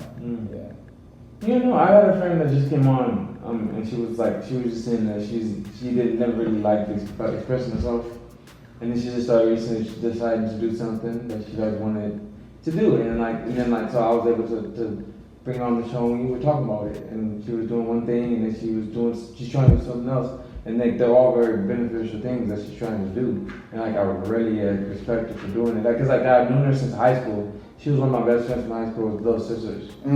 And so I've known her for years, and so it's just hearing that what she's thinking, it's really because it's you don't really know people for real until you get an opportunity like this to really get in their mind and see what's going on. Yeah, bro. And that's one of the things I really enjoy about doing this. I'm telling you, man. I was thinking about doing a podcast. And I think I might do it when I'm at the LA Film School. All right. Because I think that's a great opportunity to, number one, get a very nice equipment to work with. Right. Very great studio to work with, and you have editing all in one place. That's true. But it's just dude, you can learn from anybody, And it's just about, okay, whoever aligns with your brand. And it's just you don't really have a chance to just really sit. This is therapy for me. I don't know if you feel the same way, but I know some people, they crave this kind of, just space to express themselves. Yeah. And I'm like, hey, if there's a way that I can be able to really learn from people and just give ourselves more of a space to be ourselves in. Yeah. And hey, why not, dude? If you already have a good brand, and you're extending your brand, and I'm thinking to myself, man, if I had a chance to do something like that, oh yeah, it could very well happen. So I might be heading that direction as well. All right. Yeah. I don't know what I'm gonna call yet. Probably 7 Navigators or maybe something. I don't know. I already got the name. Name. Because for me, I've chose to do mine. My first one was Najee Production. My middle name, Najee, means safe in Arabic. And then this one was Najee Talks. And then so probably when I become a doctor, I'm probably going to be Najee Healthcare. So all of it could just be the same. The name, right? Yeah. They look at the name, right? And it's all it's a whole catalog of projects and efforts going on. Mm-hmm. Yeah. Even my friend I was talking about that I just recorded with, she was like, because I brought up an idea for her to add to what she was doing, and she was just like, shit, I'm probably gonna call that Najee something. Yeah. So I was like, shit, I would definitely appreciate it. You feel me? So Easy money. Yeah. Easy money. Yeah, dude. Yeah. I gotta tell you, man, the more that you reach the people, it's amazing, the links they'll go to really either promote your brand or really just create that reputation of I guess, whatever you want. Mm-hmm. They'll help you. It takes, it just starts with one. I can tell you, man, especially in business, you have one loyal customer, one avid supporter, and it goes like wildfire. It just goes faster and faster. And one turns to 2, 4, 8, 16, 24, Because even for me, I've had people even in my family that I never would have thought of been watching this, and they just sit there talking to me about the shit they're like, yeah, I love what you're doing. And it's it's family members I ain't even talked about this on something before, and this is yeah, man, keep it going, you know what I'm saying, and so it's just that's just really inspiring, because it's the people that I didn't originally because I sent to his mom, and then she sends to him. And so that's how it worked. Like you were saying, the word of mouth situation. Easy money, yeah. And so I was like, man. And I had another auntie that sent to her son, And so he had just subscribed to my channel and commented on the video. I was like, man, that's love. I'm telling you. And it just starts so small, doesn't it? Yeah. You know, I think I started with 2 subscribers, now I'm 10. Okay, nice. So I'm moving. Yeah. You know, and I just can't imagine like just being consistent, Yeah. just, you know, attracting more great personalities and great people, and people seeing, okay, it's not a hobby for you. Right. You know, this is really, you're serious about this. Mm-hmm. And I think people start seeing that you're serious, and okay, like, let me check this out. Let me check it out. Let me give it at least 10 minutes. Let me give it 10 minutes. You know, like I'm driving up to like work or whatever. Let me give it 10 minutes. Okay, yeah, I'm listening to this now. It was legit. Yeah. Legit. I'm telling you, dude. Yeah. I gotta say, man, like it's so awesome that, you know, people just, when they come around and they really come to support you, Yeah. you know, it's like, okay, the bandwagon fans, right? The bandwagon fans gonna come and go, Right. you know. But I think that, you know, when you're really serious about your craft and your branding, that you, like, people are so, like, resilient that when they see you doing something and they stand behind you, like, there is nothing that you can't do. Yeah. You know, because we all know that success is a team sport. Now, dude, you could be doing podcasts right now, talk show later. And it started with one of your supporters in the UK that also does a female empowerment talk show. Mm-hmm. I mean, dude, it's just like you know, I'm talking about television talk show. I'm not talking about, like, you know, YouTube. I'm talking about television. So, but people will just give you that platform, and people will elevate you, dude. Mm-hmm. You know, you just take maybe one handshake, and it'll go, man. So, I appreciate it, man. yeah, it's all good, bro. It's all good. You know, I actually I thought about, you know, additional things that could provide value to people. And just like, you know, you're trying to create like that umbrella of different, you know, just what would you call it, lifestyle? Yeah, it's lifestyle. Okay, Yeah. different kind of lifestyle, right? And I was talking with one of my neighbors. Her name is Jeanette, and she's actually like a spiritual, what you would call a spiritual guide, spiritual counselor, right? Yeah. And she works with people in transition. Mm-hmm. And for some reason, I actually went to her and I told her about the film school. Hey, what's a good idea I can talk to her about, like suggestions to get me going? Yeah. We ended up talking about, you know, creating a whole set of classes based on the 7 navigators. Oh, okay. And so she kind of gave me an assignment. She said, I need you to create a 1 hour, 3 hour, 1 day, and 2 day course based on your spiritual teachings. And so that's what I did. I created a 1 hour course and a 3 hour course, 1 day, 2 day. The 1 day and 2 day, that'll probably be a little bit later on. I'll roll that out probably in the next coming year. Right. But I'm gonna start with the 1 hour intensive. It's called 1 hour discovery, and the 3 hour is 3 hour discovery.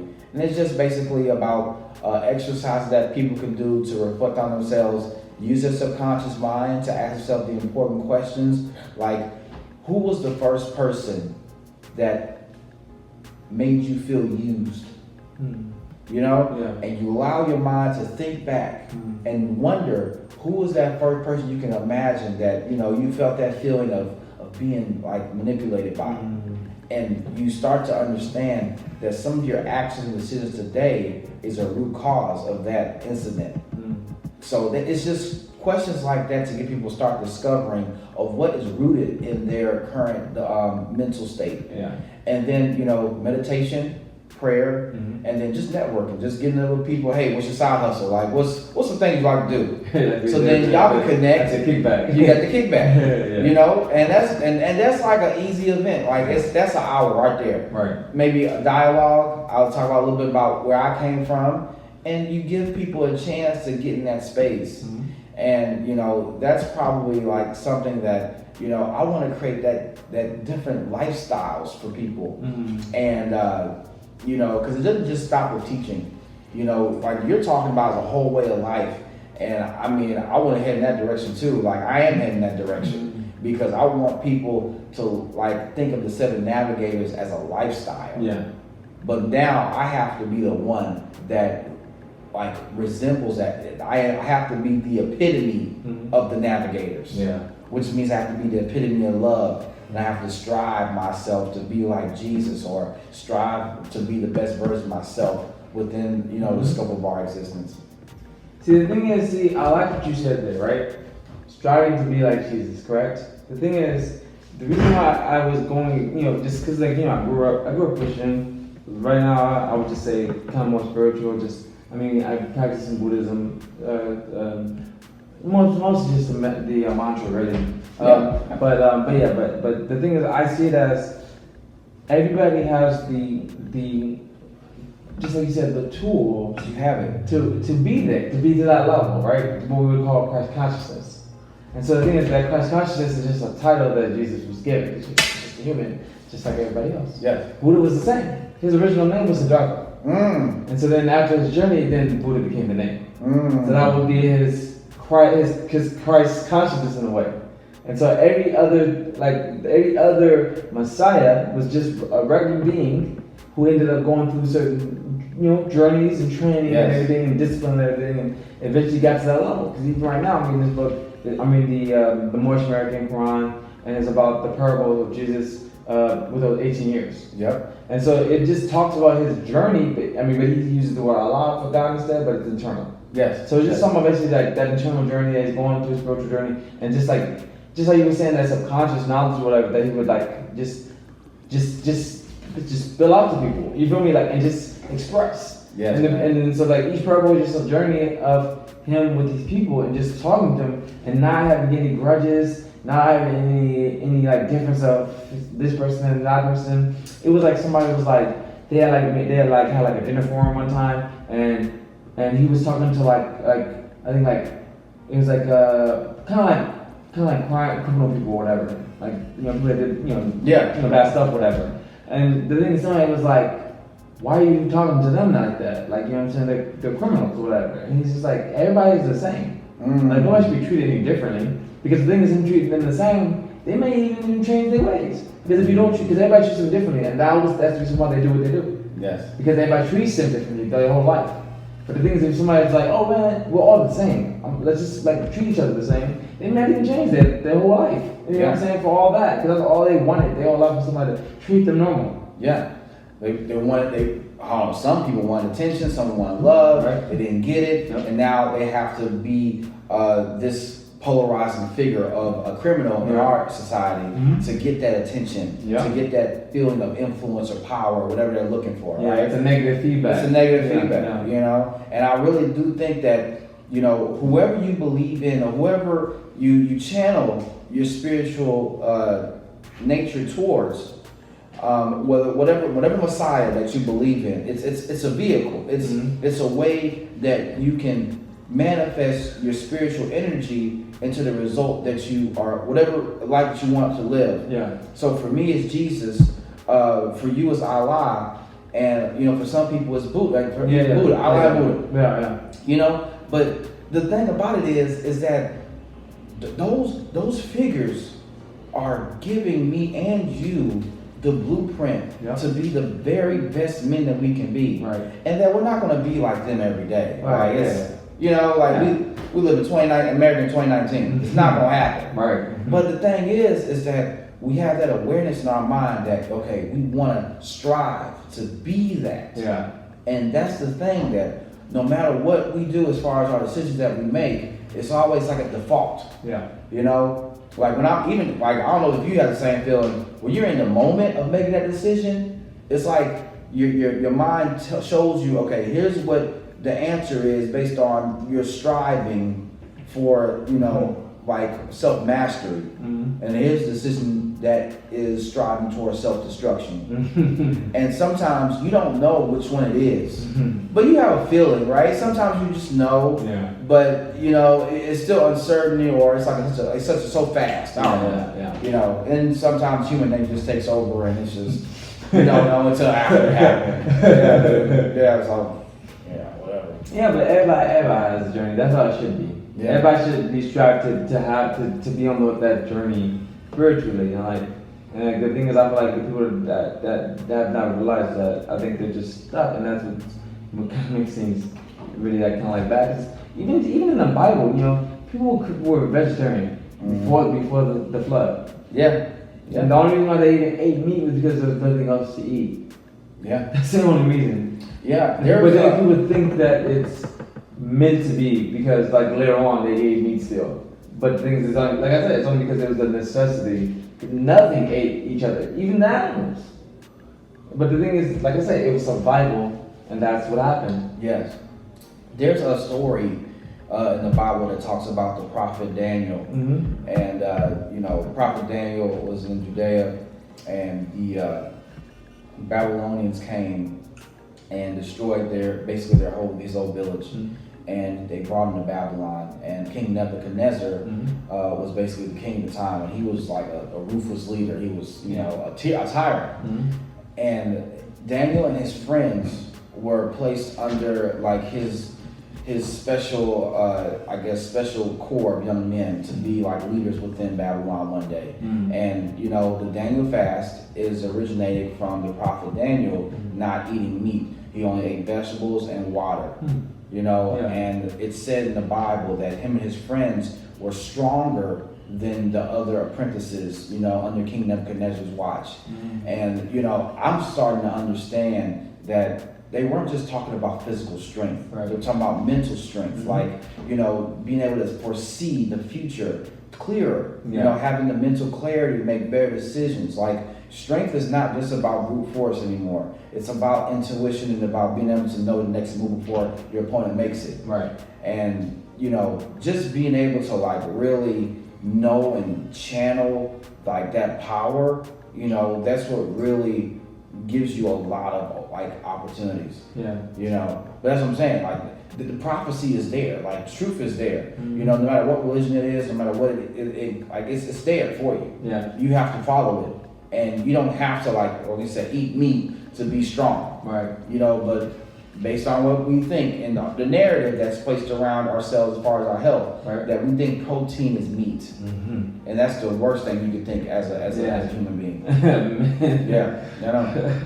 Yeah, I know, dude. And it sucks though, because it's just like there's so many other things that are bad about the meat, but they don't really like. No one likes to bring that up at all. Oh yeah, because man, I'm telling you, there's stuff we talk about today. We can make 10 podcasts. Yeah. Because you know we can talk about medicine, we can talk about spirituality and all that, but you know people they refuse to really see the truth, man. You know, and there was one thing I was gonna suggest that it's a book that I've read called "Outwitting the Devil" by Napoleon Hill. Napoleon Hill was the original author of Think and Grow Rich. And during this interview with the devil, which is a figurative, you know, person that he creates from his story, is what the negative force of the world does to people, and that when you're what you call a drifter is somebody that lives life aimlessly. They just live life, you know, basically allowing fate to be their guiding force instead of allowing their own self-determined thoughts to be the guiding force. And that the enemy will draw you towards that misinformation, and it will draw you towards those negative consequences because you're not directing yourself. You're not guiding your mind towards something. You're just letting your mind flutter, and you're idle, and you don't have any influence over yourself. No self-control. Right. And the world will automatically draw you towards that illusion of security when you have no grip on life. And that's the thing, man. It's just like if you just direct your decisions, whatever you're doing, direct your decisions, the evil in this world will not take you by, because free thinkers, we have this ability to be able to be bigger than the moment. Right. Because we see more than what usual people see. Yeah. So, I think, as far as religion is concerned, that we already know Jesus and Buddha and Allah have a lot in common. But I also think that people need religion to give them hope. And if you're a free thinker, you can see that religion is just boxes. It's compartmentalized based on people's preferences and nationalities, right? But when you think, okay, what's really going on? Okay, then you can see that some people use religion as a vehicle to promote negative agendas. And then some people use, to push financial or whatever your goal is, right? And the thing is that you think above religion for a minute and you start thinking, okay, what do all these figures have in common?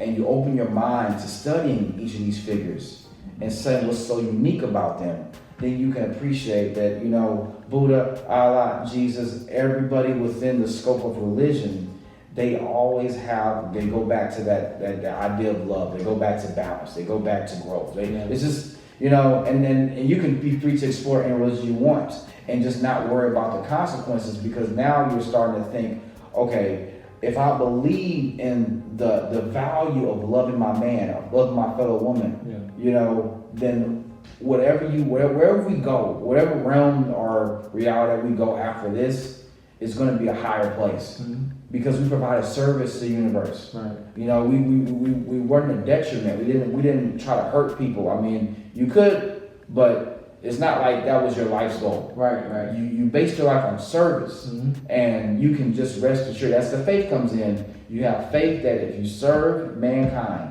if you serve the universe in any capacity that it can, allow the universe to use your tools, your skills, your talents to its benefit, you're going somewhere higher. Right. We don't know where. Only God knows. Only the universe knows. But we know that we're going somewhere higher. Because we're having higher conversations. Right. Yeah, so I don't know.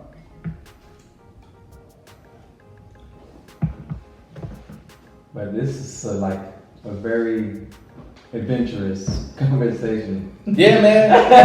I'm telling you, dude.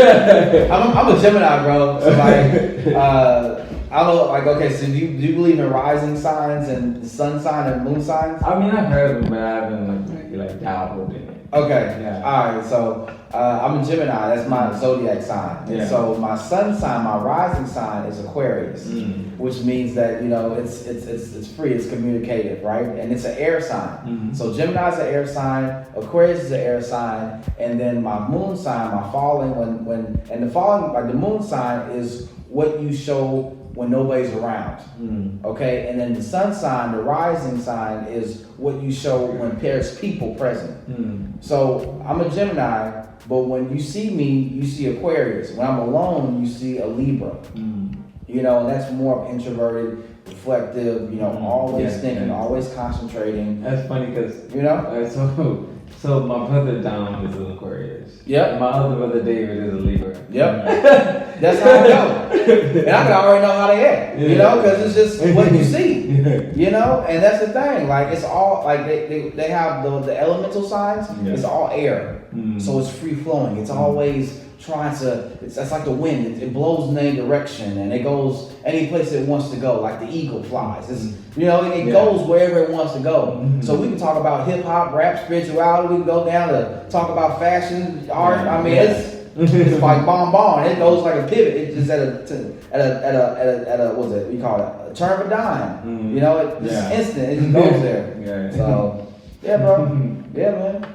That's interesting. I gotta probably look it up myself to see what's going on. Oh yeah, look, it'll be because you'll know about yourself. When you're around certain people, you'll know how you gonna act. Yeah, I'm telling you. Know how you gonna act in certain environments, and you know what to expect out of yourself, and then know how to correct it if something goes wrong. Right. Okay. Steve, there's appreciation. I mean, I appreciate you for coming on the show. Oh yeah, man, I love, man. Like, this is my first podcast interview, so I was being excited. I was like, last week I was like, that guy on that podcast, man. Yeah, but it's your birthday, so you gotta turn up. So I was like, I'll wait another week. I mean, I just chill, just with my brothers. We went to the beach and we just like played some pool. It was pretty nice. Easy day. Yeah. Cool, man. Mom was like, you should take the day off. So that's why I didn't do nothing. Yeah, that was perfect though. That's exactly what I needed.